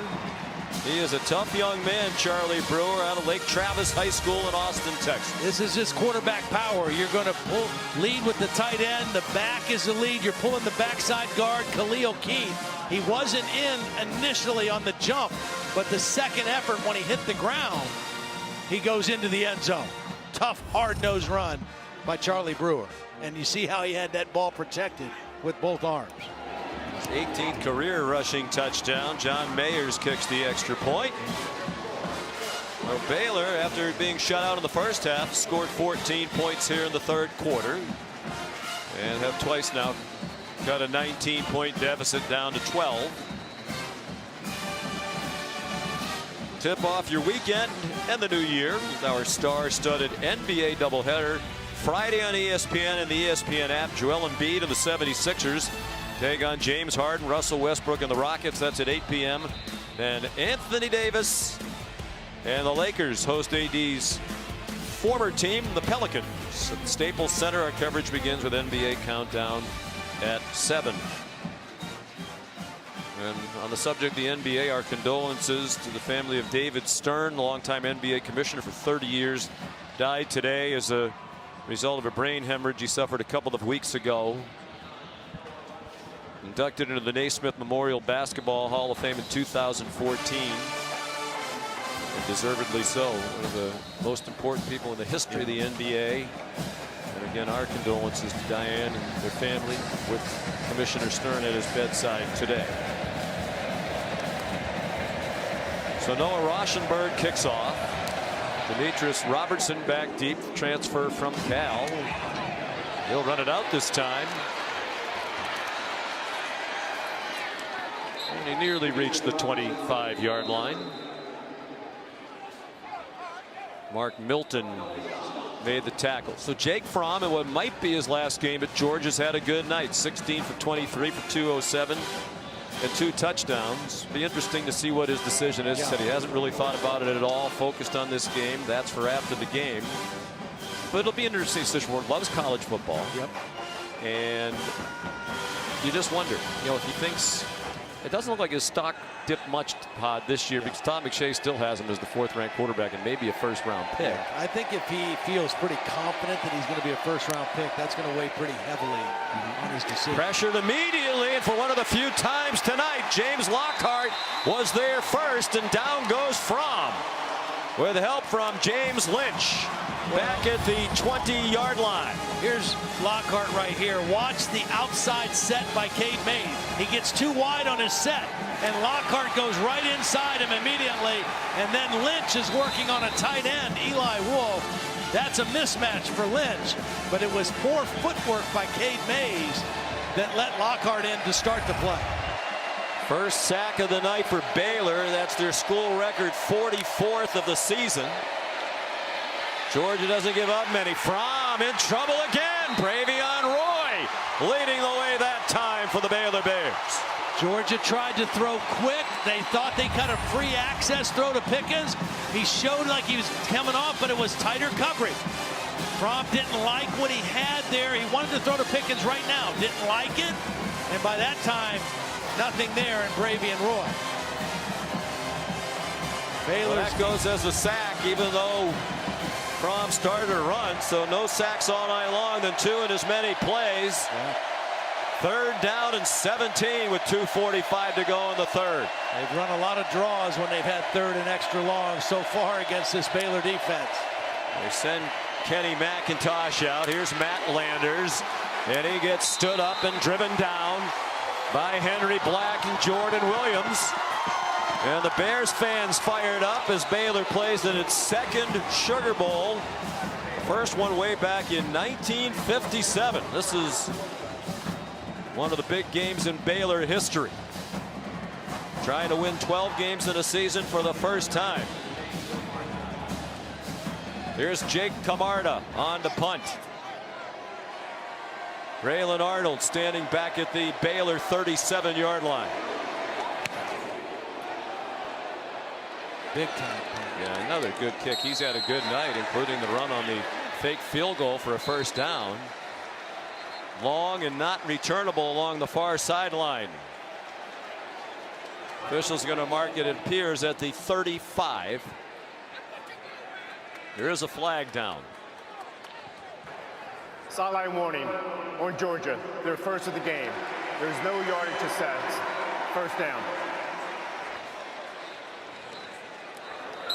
Well, guys, something to keep your eye on here in the late going in this game is the fatigue factor on this Georgia defense. Remember, they're without a substantial amount of guys, and they usually rotate people. They're used to doing that, but guys who are in there playing are being asked to play more plays than they normally would. Kirby Smart said they even did more conditioning in the practices leading up to this bowl game to be ready for this moment. But keep your eye on that Georgia defense. They look like they're getting a little bit tired. Yeah, he thought they were a little fatigued in the first half. Thought Baylor was as well, but the longer this game goes on, the way they like to sub, the more Georgia defensive. blitzes. They have a good call against it. Treston Ebner out to the 44.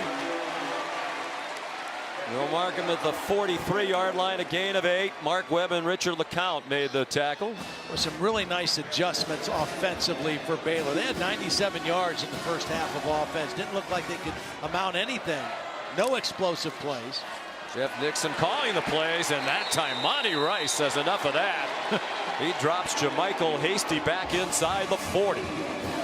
Perfectly timed his pressure. He's right here. He doesn't show blitz until the last minute. Comes right through that gap, and the quickness gets right to Hasty. Unblocked. Made it relatively easy for the junior out of Huntsville, Alabama. Second team all-conference this year. Here's third down, nearly 6. Mims in the boundary right here.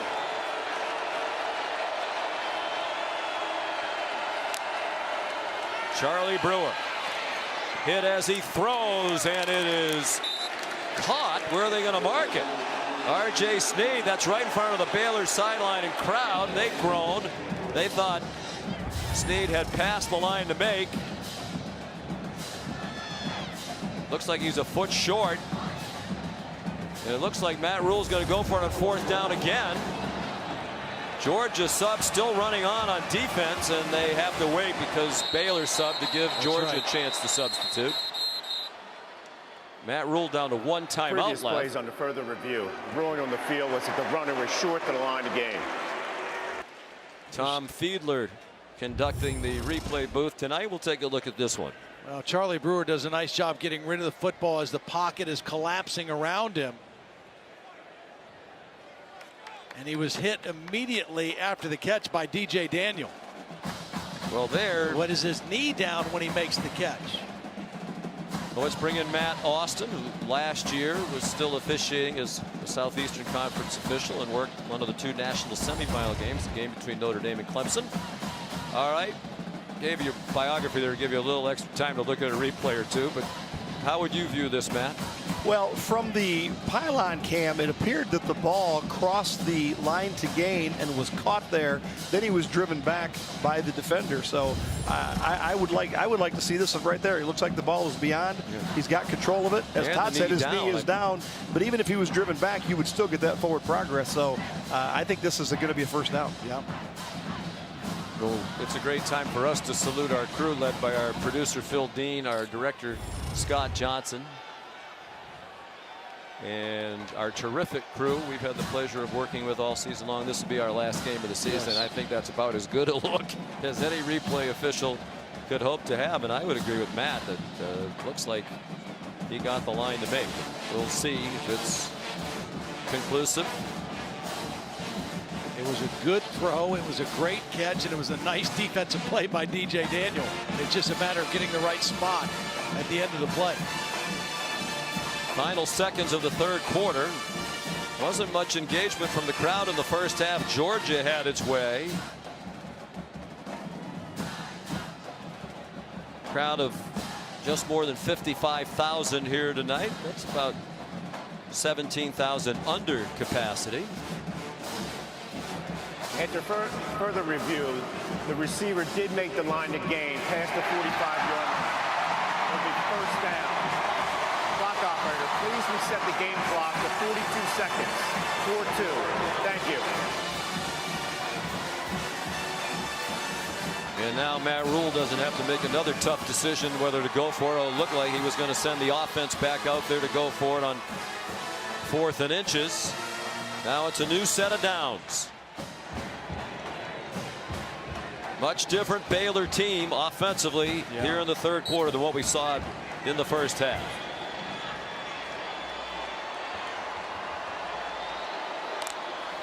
Here comes another Georgia blitz. Brewer in retreat and throws incomplete. Arm going forward as Tay Crowder arrived. Just the speed, Sean. And this is a screen. They're trying to set up a screen to Ebner, but Crowder gets on Brewer so quickly that they can't even get the screen pass. Watch the linemen. They're going to go set the screen for Ebner. And Charlie Brewer can't even get rid of the football. Now, Ebner was slowed getting out of the backfield by a Georgia defender as well. Tay Crowder is a guy who came to Georgia as a running back originally, was moved to linebacker. Has had some big games for this Georgia defense this season. Had a huge play in their win at Tennessee, which we saw in person, a scoop and score and a 60-yard fumble recovery. Devontae Wyatt, defensive lineman, junior from Decatur, Georgia. Junior college transfer from Hutchinson in Kansas. Now sitting up.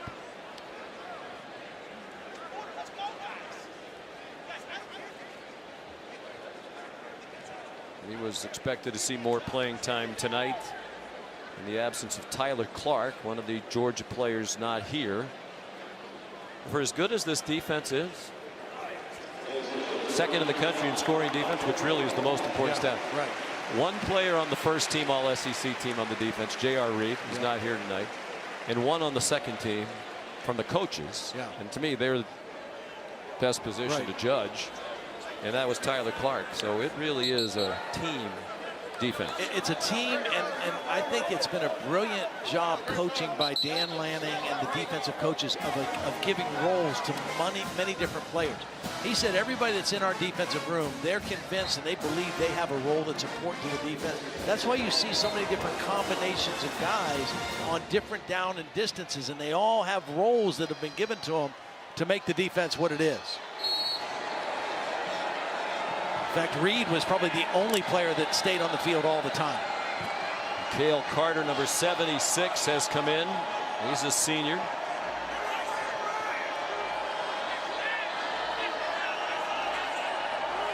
Second and 10, half minute to go. Crowder came to bring pressure again. Brewer forced to retreat again. Finds Christoph Henley, who crosses midfield, goes down at the Georgia 48, 3 yards short of the line to make. Might be the last play of the third quarter. A good play by Charlie Brewer. He kept the play alive. He got the completion. Even though they didn't get the first down, it's third and manageable. And I think they're in 4-down territory again, possibly for Matt Rule, as we get ready to start the fourth quarter. Baylor had 97 yards of offense in the first half. They had 154 in the third quarter. They're back in the game as we head to the fourth quarter of the All-State Sugar Bowl in New Orleans.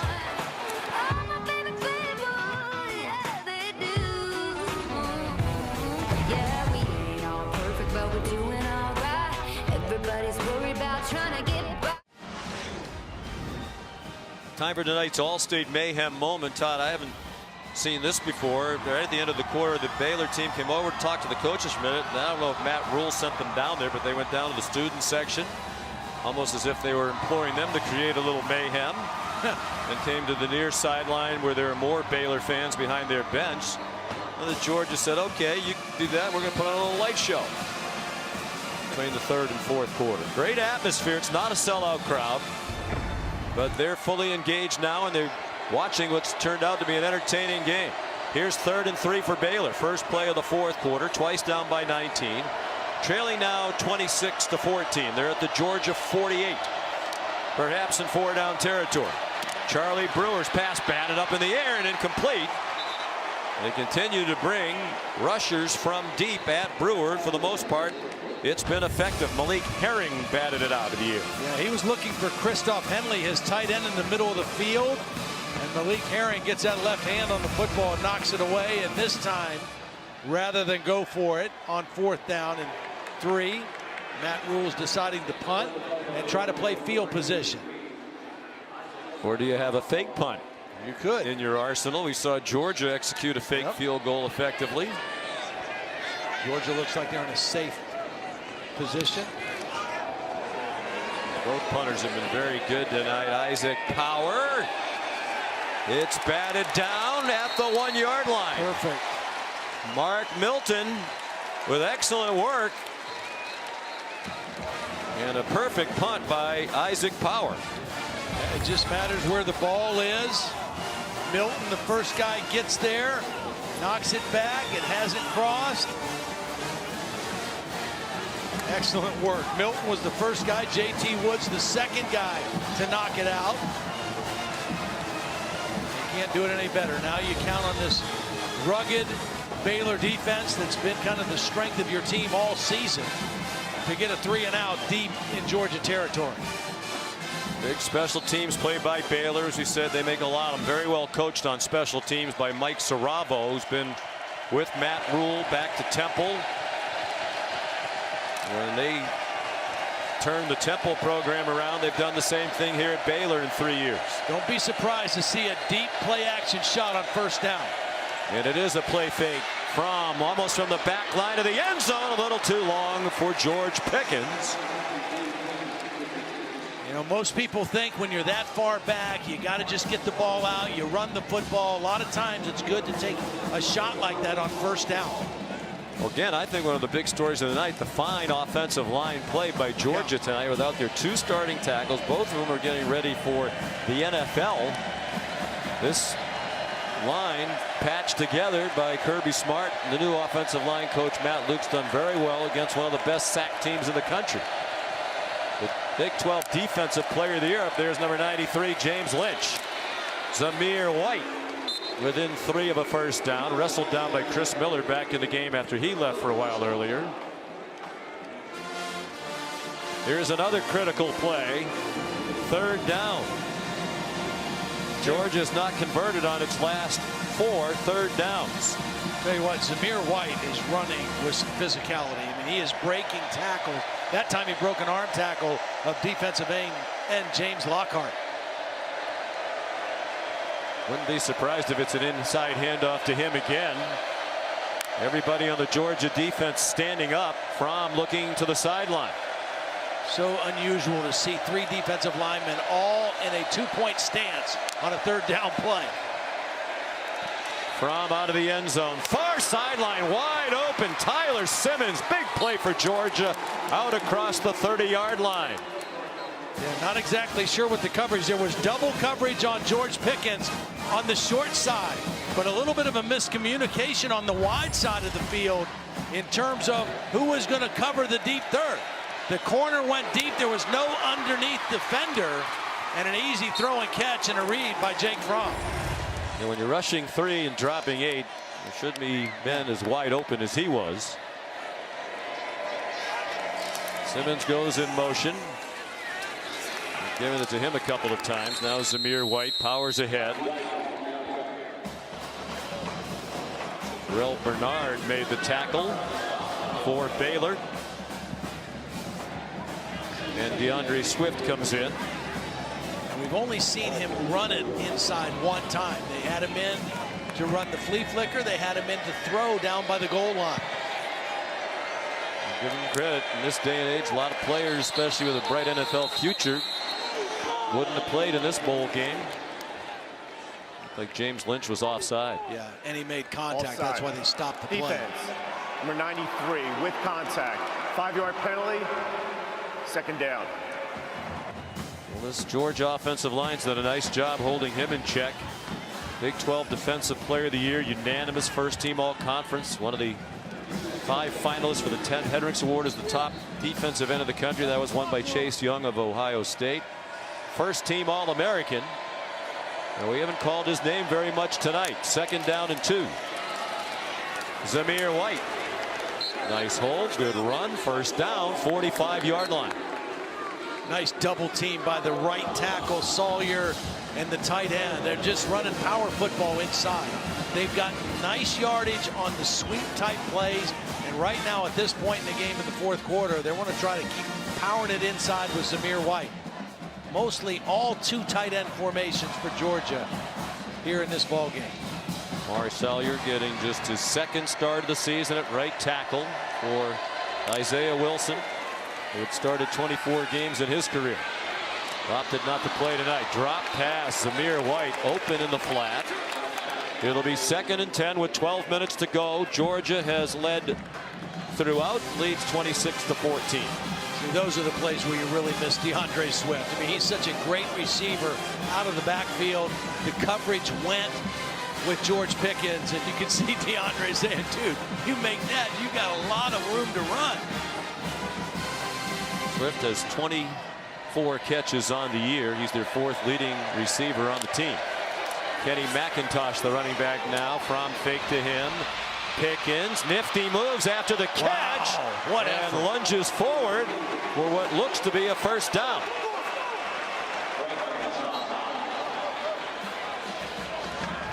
Excellent work after the catch. It's just a short route. He attacks the leverage of the defender. Attacks that outside shoulder. Jake Fromm gets him the ball on time. And then you just see the toughness and the strength working for extra yardage. You mentioned Baylor had to do a much better job with Pickens than they have. That's his first catch of the second half after he had 11 in the first half. McIntosh stood up. You know, you wonder if what might be set up for Georgia right now if Jake Fromm sees it. Running all these inside runs is just for Jake Fromm to keep one on like a zone read, because I think they're there. Now, the previous play, by the way, Pickens with that catch, his 12th of the game, ties the Georgia record for most catches in any bowl game. This is their 56th bowl game in school history. Hines Ward had 12 in the 1998 Outback Bowl against Wisconsin. A 33-6 Georgia win. I think he's going to break it before the night's done. James Lynch didn't get anywhere near Fromm. He throws on the move, and it is dropped in the end zone by Demetrius Robertson. Tough to tell from here if it was deflected by the defender, Graylin Arnold. Well, because Jake Fromm was moving in the pocket and throwing back to his left, the ball kind of got outside. If that ball is thrown where he can continue to run to it, it's an easy catch. Should have been a catch, was not a catch, but it was a little bit harder because Jake Fromm was rolling to his right and throwing back to the left. That looks like a lot of the year for Georgia. Yep. You know, Kirby Smart said Fromm's completion percentage, which is down about 7% from last year, wouldn't be much different this year had they not dropped so many balls. Fromm, finally, James Lynch introduces himself. Sack back at the 48-yard line. Well, he just overpowered Mays right here, the left tackle. Now Kinley, the left guard, is there to help, but doesn't really do a good job helping his left tackle. And Lynch just power bull rush that time on his way to the quarterback, forcing the punt. That could have been a touchdown on second down. They get a sack on third down, and now Baylor will get the football back. 47 sacks. They had 25 all of last season. Jake Camarda, under 10 minutes to go. Plus 22 in sacks and plus 20 in turnovers from one year to the next. That's pretty good. Pretty good turnaround for your defense. That helps you turn the record around from 1-11 2 years ago to 11-2 this season.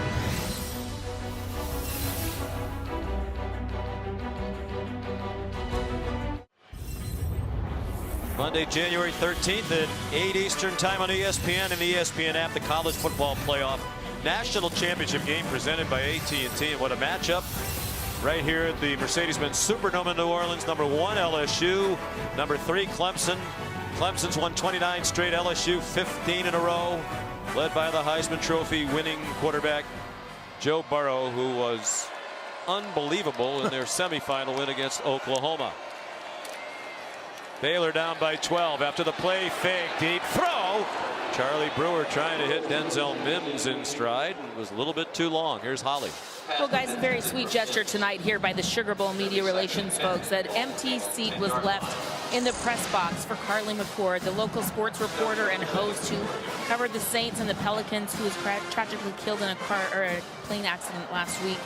You might remember that she is the daughter-in-law of LSU offensive coordinator Steve Ensminger. A beautiful gesture there with that lovely bouquet. We do have information. Her funeral service will be held on Saturday, January 4th in Baton Rouge. And in lieu of flowers, a scholarship fund is in her name at the Northwestern State University. All right, Holly, thanks. Very touching indeed. Charlie Brewer pulls it down, runs all the way for a first down. We also want to point out that a similar thing happened today at the Rose Bowl in honor of our friend and colleague Ed Ashoff, who also passed away at the age of 34. The Rose Bowl people left an empty seat in the press box for Ed, who would have been there covering that game. And our hearts continue to ache for both families, for all the victims of that plane crash and their loved ones.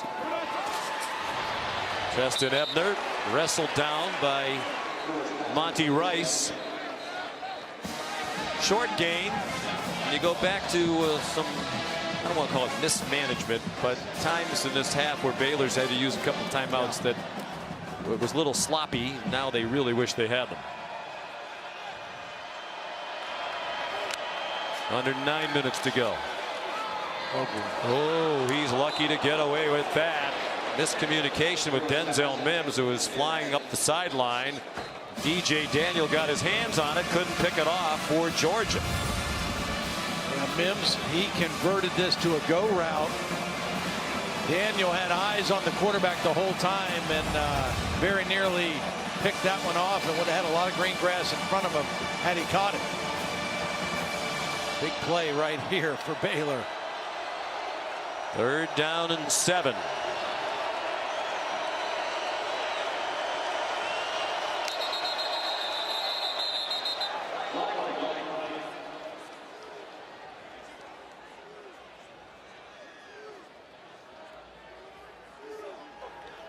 False start.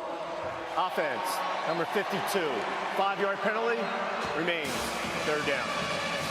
So costly. I mean, you know, from 3rd and 7 to 3rd and 12. You have a 12 yards to gain. It means your quarterback typically has to hold on to the ball a little bit longer. Season high 90 penalty yards now. Previous high was 83 in mid-October against Texas Tech.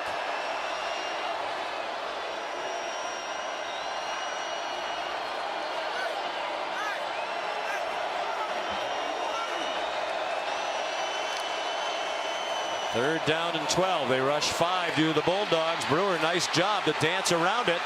He has a long way to run, and he's not going to get there. But a flag thrown along the near sideline. He definitely got hit in the white. I mean, Charlie Brewer was not going to pick up the first down. It was great pursuit by Nolan Smith and Trayvon Walker, a pair of freshmen, highly regarded freshmen. And Walker really put a lick on Charlie Brewer, who is still down on the field. Remember, Charlie Brewer, wait for the call. Enter the play. Personal foul, late hit on the defense. Number 44, 15-yard penalty will be added on the end of the run. Automatic. First down. And remember, Charlie Brewer came out of the Big 12 championship game with a head injury. 2 weeks before that, he got hit in the head against Texas also. Here's the end of the play. Does a nice job to get outside the pocket. He's not going to get the first down. And there's the hit. It draws the penalty on Trayvon Walker. And again, it's the back of his head hitting the turf that may be the issue for Charlie Brewer at the end of that play. And Matt Rule was asked after the game about Brewer going back into that Big 12 title game for a few plays. He said, I'm at field level. It happened on the other side. I didn't see that he was wobbly getting up. Other people, their spotters in the press box, were supposed to tell us that sort of thing. He said, I would never jeopardize the health of one of our players. There's been times I took players out of the game because I didn't like the way they were talking to me on the sideline, had them checked out. So he felt bad that Brewer went back into that game. It was Mike DeFee who finally said, you need to go out for more testing. But the number Matt Rule said to us the other day is 3. Yeah. 3 concussions for Brewer. As I said earlier, we asked Charlie the other day, are you concerned? He said no. I'd be concerned. Yeah. Well, and I bet his mom and dad are concerned. Gary Bohannon is warming up. And will be coming into the game almost certainly when we come back.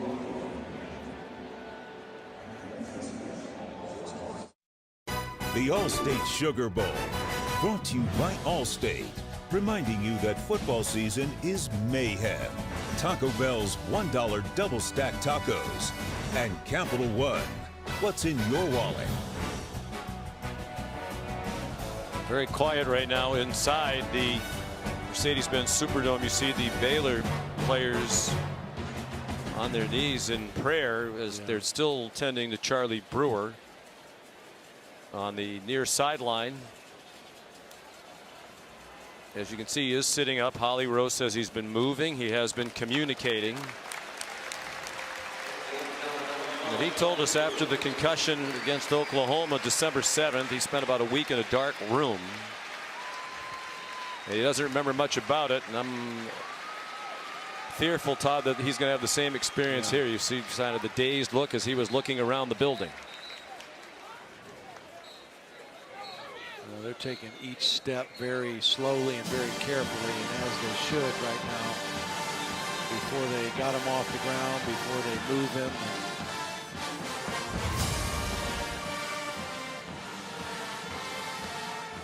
Again, it wasn't the hit by Walker. I think it was his head hitting the back of his head hitting the ground.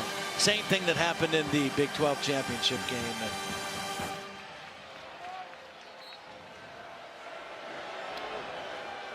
So we have Gary Bohannon, who was the second quarterback who came in that Big 12 championship game as well.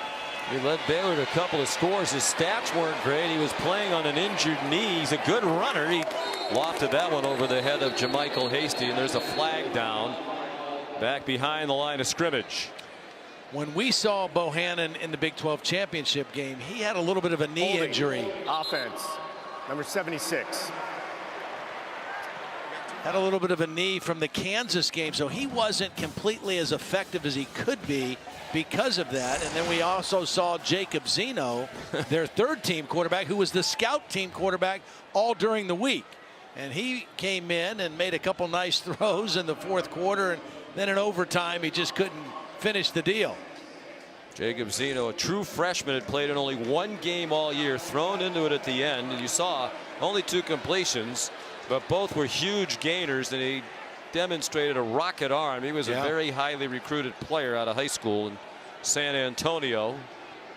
NFL caliber arm for sure. Yeah, one was, I think, an 81-yard touchdown. The other one was a 78-yard completion that set up a field goal. Baylor fans down below us cheering for Charlie Brewer as they put him on the golf cart to take him off the field. Jamichael Hasty stacked up and driven back, led by Tay Crowder.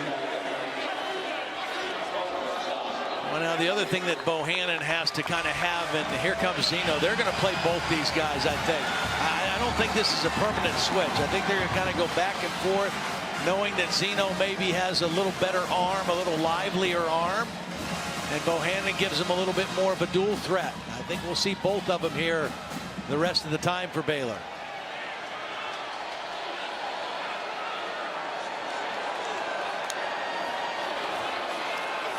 Zeno on target. R.J. Sneed didn't quite get to the line to make, about a yard short into Georgia territory, just inside the 48, stopped by Lewis Seen.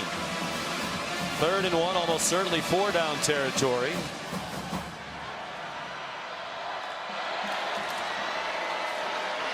Hasty, first down with a yard to spare to the Georgia 46, but we're more than midway through the fourth quarter now. Baylor still down by 12. And whoever is in at quarterback, there has to be a little bit of a speed up on the clock internally, because you've got to score twice. 6'1", 204, freshman out of San Antonio, Texas, John Jay High School. Jacob Zeno. Hasty in trouble and swung down by Malik Herring for a loss of 3. Still trying to run the football. Herring is going to make a quick inside move, beats the left guard, Khalil Keith. Again, the quickness of this Georgia D. Their defensive linemen, all very athletic, all very quick, and they rotate him to try to keep him as fresh as possible. But I bet this is the most snaps Herring's played in a game in quite a while. Still stuffing the run as the Bulldogs have all year long. Zeno tucked it down, didn't get back to the line of scrimmage. Herring there again with Devontae Wyatt.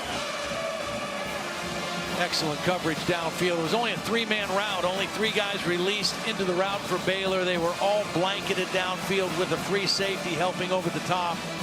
Nowhere to go with the football for Zeno. Right now he's got to think part of the yardage back. Doesn't have to get it all back on this one throw. The biggest thing, you just can't hold the football long because your O-line has had their issues blocking this Georgia front when it comes to pass rush. Playing in just his 3rd game of the year. They've been the last 3 games played by Baylor. Checks it down. JaMychal Hasty slips down. Gained about 1.5 yards. 4th down, I would think, across midfield. Under 5.5 minutes to go. You have to go for it. Yeah, because not only do you need 2 scores, you need 2 touchdowns. I mean, it's not a touchdown and a field goal to tie the football game or take the lead.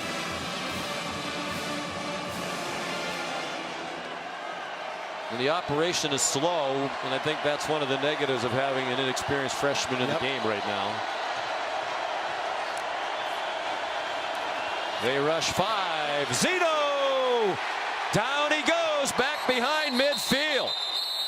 They blitz Nolan Smith. And they've timed up some blitzes very well tonight. Dan Lanning, Kirby Smart, and the Georgia Bulldog defenders executing as Georgia takes over on downs. Yeah, they had a couple blitzes. They're going to bring Nolan Smith. They're also going to bring a guy off the slot. They're very creative. They're very exotic on 3rd down. And they get to the quarterback, Zeno, for another sack.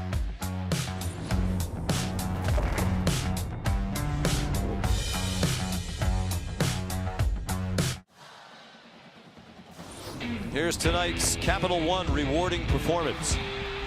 Well, it's George Pickens, and they found the coverage they want. 0 coverage, single man-to-man. This was in the first half. The touchdown, beautiful throw. A little bit later, they tried to bring extra coverage to help, but beautiful route running by George Pickens created separation. He's been outstanding all night. There's Tyler Simmons in motion again and taking a handoff. He gets about 4. So under 5 to go, only 1 timeout for Baylor. You'd think Kirby Smart's priority here is running the clock. I think he just pointed to the clock right there to his wide receiver, saying, look, the clock's on our side right now. We got a 2-score lead.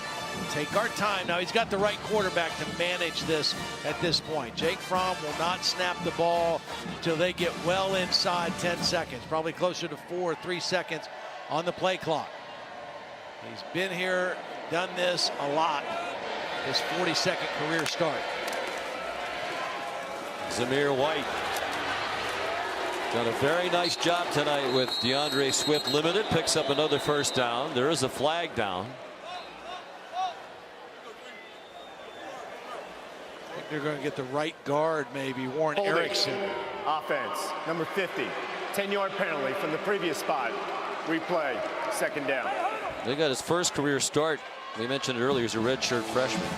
He had only played in 5 games this season, Todd, only 2 of the last 8. So to be a part of the line that's done a nice job tonight, kudos to him. Against a very, old, seasoned, outstanding defensive front that Baylor has, one of the best defenses in many statistical categories in the Big 12. Certainly rushing the passer in that league. Clock runs down to 4 minutes to go. And the play clock under 5, as Todd said. Fromm certainly doesn't need to be reminded of that part of it. Zamir White.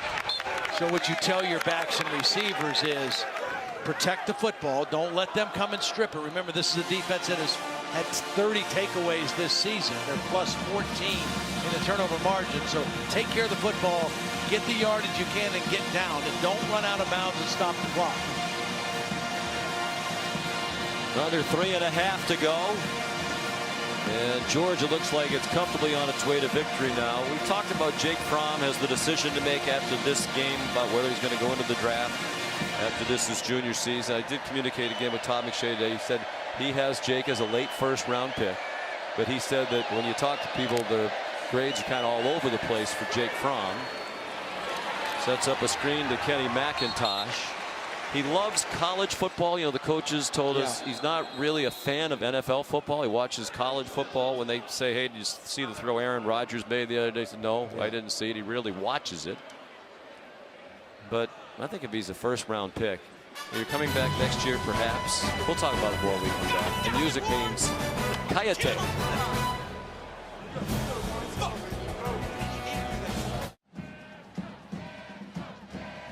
Jake Fromm, despite the accuracy problems, and of course that's a collective thing, recently still #1 in career completion percentage at Georgia. He's gone over 8,000 yards for his career tonight, 78 touchdown passes. Only Aaron Murray has thrown more. That's going to be a hard record to break, 121 thrown by Murray. It's possible Jake has taken his last snap as a Georgia Bulldog. We'll see what happens. It's a punt by John Mayers, excuse me, by Jake Camarda, and a fair catch made by Graylin Arnold. But if I'm Jake Fromm, and maybe he just loves college football, loves Georgia, why wouldn't you? It's a great place to go to school. It's a great program. They have terrific coaches. Maybe he wants one more year of college. But you're going to lose both your offensive tackles. DeAndre Swift's probably not coming back. They're bringing in some talented freshman wide receivers, but still, you wonder how good the receiver group's going to be next year. Well, you know they're going to continue to recruit. That's the one thing. They're going to have talent. They're going to have a great defense. I think I mentioned earlier, the fact of being a first-round draft pick, I think, is got to be important for him. I also think that in terms of NFL grades, I think the way he handled how disappointing things were this year and how tough things were, I think that speaks a lot about his character, and I think NFL people pay attention to that with pretty high regard as well. So I still think his NFL grades probably did not drop a whole lot from what they might have thought of him last year or the beginning of this year. I think he's a leader, he's a winner, he's a competitor. He processes things quickly. You think he'll be a good NFL quarterback? I think he has a chance to be, yeah, I do. You know, he doesn't have an overpowering arm, but I think he can make throws that need to be made. I think that he's improved a lot as a downfield passer from early on in his career. I think that was one of the real knocks on him when he played as a freshman and sophomore.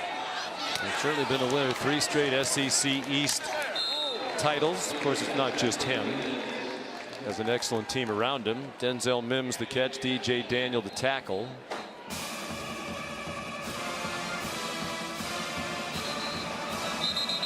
Official sign. Injured player. Denzel Mims, the right arm issue.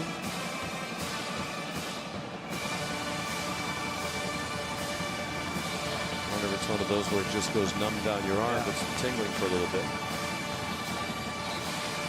Well, it'll be a disappointing first trip to the Sugar Bowl for Baylor since 1957. You know, Matt Rule told us Zeno gets hit as he throws. Still got it off for Treston Ebner. Matt Rule told us since he was in high school, he's always wanted to come to the Sugar Bowl. He had never been here before this week. He grew up in New York City, but moved to State College, Pennsylvania when he was in high school. Became a big Penn State fan and watched Penn State win one of the big games in school history in January 1st of 1983 here in the Sugar Bowl against Georgia when a certain quarterback threw a long pass to Greg Garrity And he said that play is still etched in his mind. It is for Vince Dooley, too. You saw absolutely. The legendary coach before the game, and he said, I still remember you throwing that pass down the sideline. He said, what was that kid's name again? Garrity? I said, yeah, Greg Garrity. He said, he was a walk-on, wasn't he? He said, yeah, he was. Matt Rhule went on to play at Penn State as a walk-on for Joe Paterno. Zeno's throw incomplete. Looking for Jared Atkinson.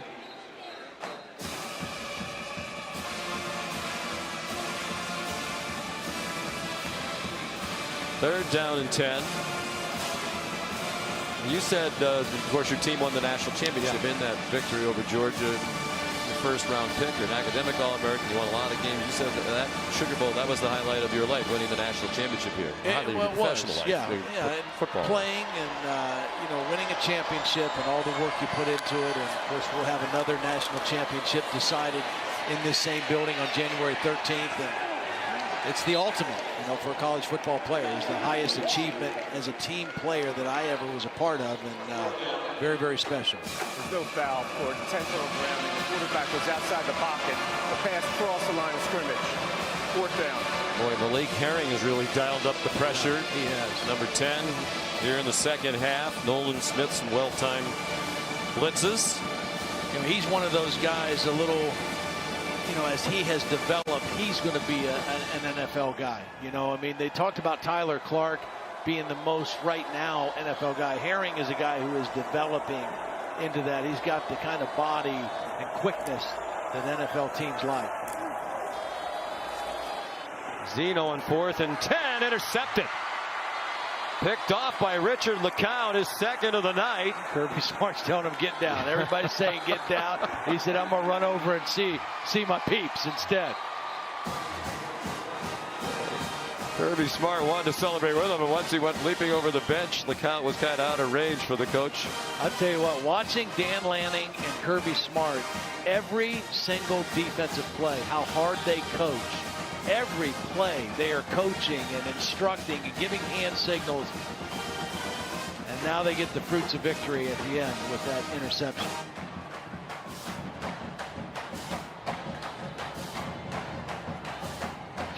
Kirby has to be thrilled. Again, everybody was embarrassed last year the way they played or did not play. And that doesn't take anything away from Texas. Texas played a really nice ball game. But Georgia was an outstanding football team a year ago and did not come here ready to play. Tonight, they came here ready to play. With whatever guys they had, whatever guys made the trip, these guys came ready to play, led by Jake Fromm, and it was an impressive performance. Well, because we've been around it, you understand it. Now, because of the history of Georgia, but also the recent history of Kirby there. 13 wins 2 years ago, 11 last year. That'll be 12 this year. It's almost as if you don't make the playoff and perhaps even win the national championship, it's not good enough for a lot of people. And obviously that's exceptionally hard to do. But this probably ensures them a top 4 finish in the final poll. Well, and the other thing it does, a win here allows this senior class to tie for the most wins in Georgia history with 44. And it also means Georgia under Kirby would be 8-4 against top 10 opponents. That's, winning a lot of big games against quality opponents. He has done a marvelous job in his time at Georgia, and they're not going anywhere. They're built to last by the way that they're recruiting. And Fromm takes an E. They get Kirby Smart with the bucket. And they do match the group from 2005 as the winningest senior class in Georgia history. That bunch went 44-9. This group will finish 44-12. Obviously, they play more games these days with the conference championship game and the playoff. Congratulations to the Georgia Bulldogs, winners of the All-State Sugar Bowl 26-14. Here's Holly. You smell like Gatorade, Coach. At least you give me the water, How exciting was that for you to see these young men answer those questions about whether or not they would show up and compete tonight? Well, it says so much about these kids' parents. Since we got to this bowl site, I've never had this happen in my whole career coaching. We didn't have one guy late to a meal. We didn't have one guy late to a bus. We didn't have one guy late to anything. And I knew right then, these kids wanted to play in this game. You guys had a terrific defensive performance. Tell me about that last pick by Richard LeCounte. Jumps over the bench. You're trying to tell him to get down. He had other ideas. No, he did a great job. We knew when 25 was in, he was a big gas route guy down the middle, and we had one of our coaches actually calling it out for him, sending 25 down the middle because we were in split safety, and Richard did a great job keying it and getting a pick. A very special hug at the end of this game for DeAndre Swift. I saw that moment on the sideline. What has he meant to you in this program? He's meant everything. He's a warrior. He's a competitor. He wanted to come on this trip. He wanted to play in this game. He wanted to be here for his teammates. He wanted to be here with them, and he meant so much to them. I mean, the impact he makes without the ball in his hand is immeasurable, and that's what he did a great job of.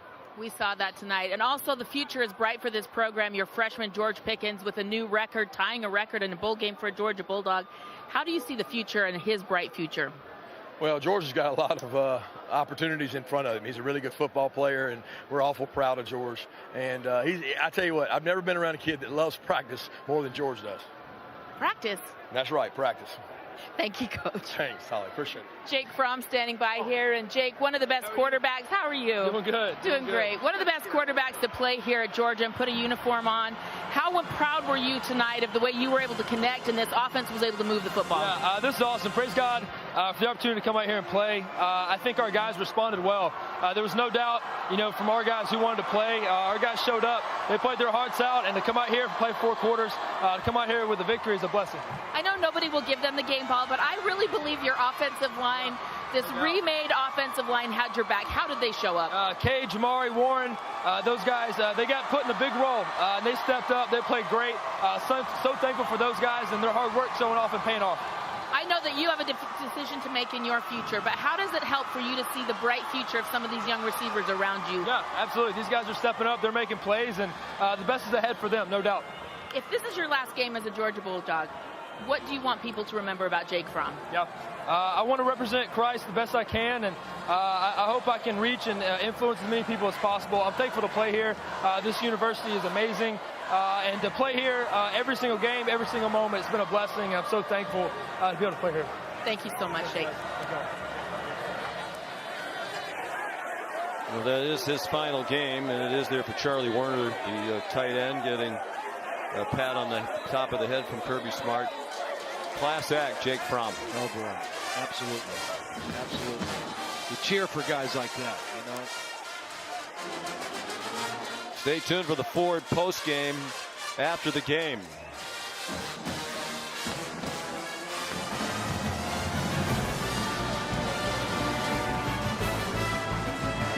Georgia wins 26-14. Stay tuned for Sports Center in the Ford post-game trophy ceremony. John, thank you. How are you? Scott Van Pelt with you. Happy New Year. Fantastic Rose Bowl. Highlights on the way. A message to college football fans of the Big Ten and the SEC. You'll not take it well, I doubt. And we remember David Stern, one of the most influential commissioners in our lifetime.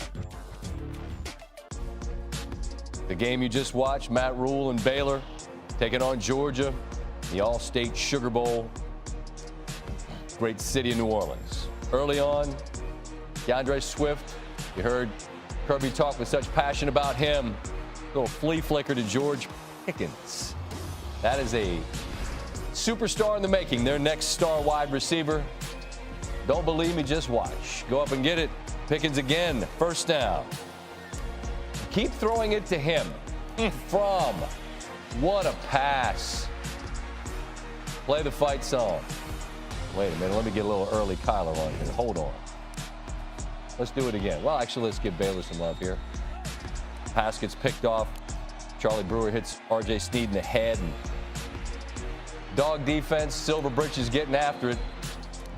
Baylor came in averaging about 450 and 35 a game, and they were held in check. That Georgia defense was doing its thing. See, Coach Rule's expression at the half tells a story. Had under 100 yards in the half. They trailed 19-0. Third quarter, Baylor got aggressive here. They were within 12, went for it on 4th and 4, and Brewer sacked by Azeez Ojulari. Georgia takes over. Ensuing drive, lining up to kick a field goal, and we about to talk Bulldogs, baby. Woo! Go Dogs! Whoa, whoa, whoa! Jake Camarda getting tricky, runs for the first down, and then Zeus Zamir White, Georgia. Go up 26-7, they'd win it by a score of 26-14. We'll get you right back out to New Orleans in the Dome for the trophy ceremony. Georgia wins the Sugar. The Ford postgame is brought to you by the Ford F-150. Built Ford tough.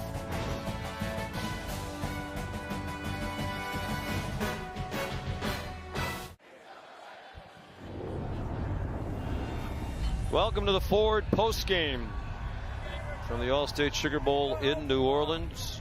Georgia, the winner, 26-14 over Baylor. It has to be a very satisfying win for Kirby Smart after what happened here last year. He said, more than the result, I care about how well we play. Will we play hard? Will we hit hard? Will we play with focus? They did.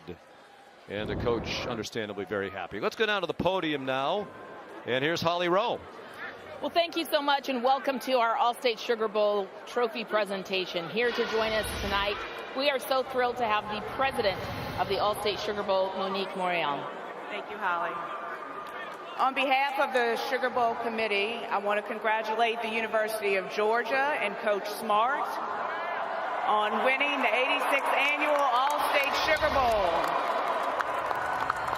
Congratulations to the players, your coaching staff, and your university for a game well played. And to all the great Georgia Bulldog fans who came into New Orleans, our great city, thank you very much. And congratulations again, Coach. And now to present the trophy, the president of Allstate Insurance, Glenn Shapiro. Coach Smart, congratulations on behalf of 88,000 All-State team members across the country and football fans everywhere. Fantastic season, great game for your Bulldogs. All the best. Presenting the trophy to you.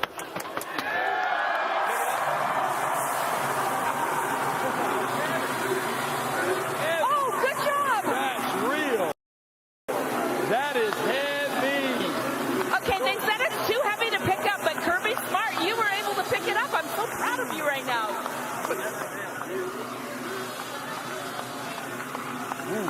This is an important moment for your team, the culture that you have built here to be champions of this Sugar Bowl in this moment. How were you able to get this done with your team tonight?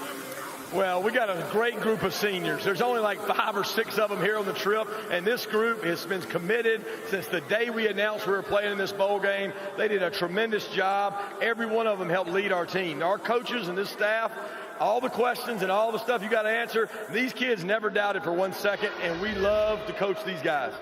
I think they proved that they were ready for their opportunity. You preached all week that we're worried about the guys who are here. How did they rise up and snatch the opportunity at hand? It's real simple. What do we do, guys? We out-hit and we out-hustle the opponent. And when you do that, the rest of it takes care of itself.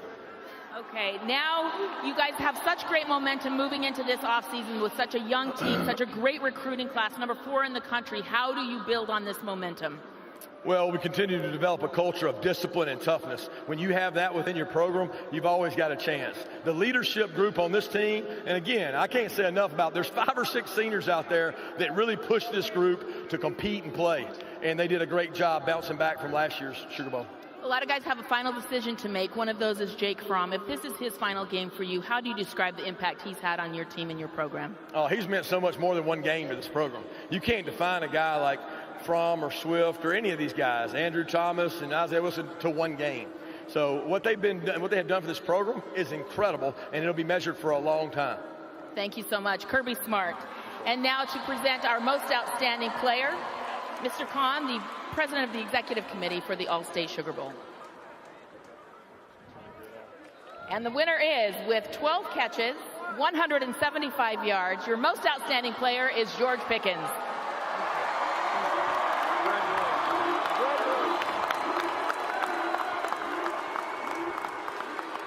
George, you tied a Georgia record for 12 receptions, being the most anyone has ever had in a bowl game playing for Georgia all these years. How were you able to be so effective, 11 of those coming in the first half? First, I want to give credit to God, but my offensive line is amazing. My quarterback is amazing. I love this team, the defense. That's how I was able to get to what I was able to get to, because the defense and the offense stepped up big time. I know your offense has had criticism at times this year, including the wide receiving crew. How important was it for you guys to show up and show out tonight? I mean, it was very important.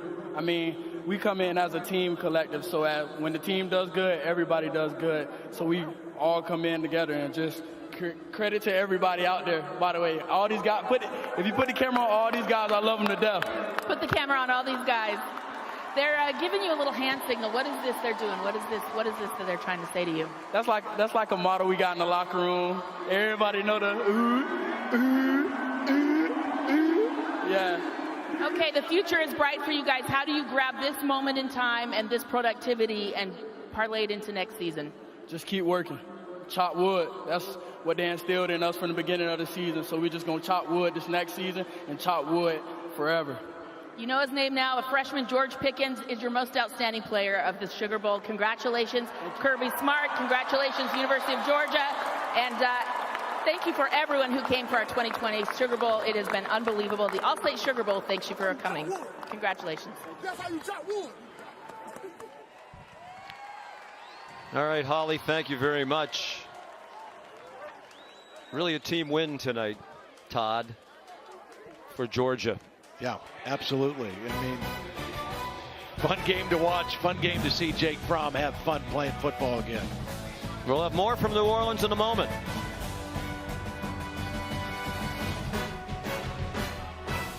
The Ford Postgame is brought to you by the all-new Ford Explorer.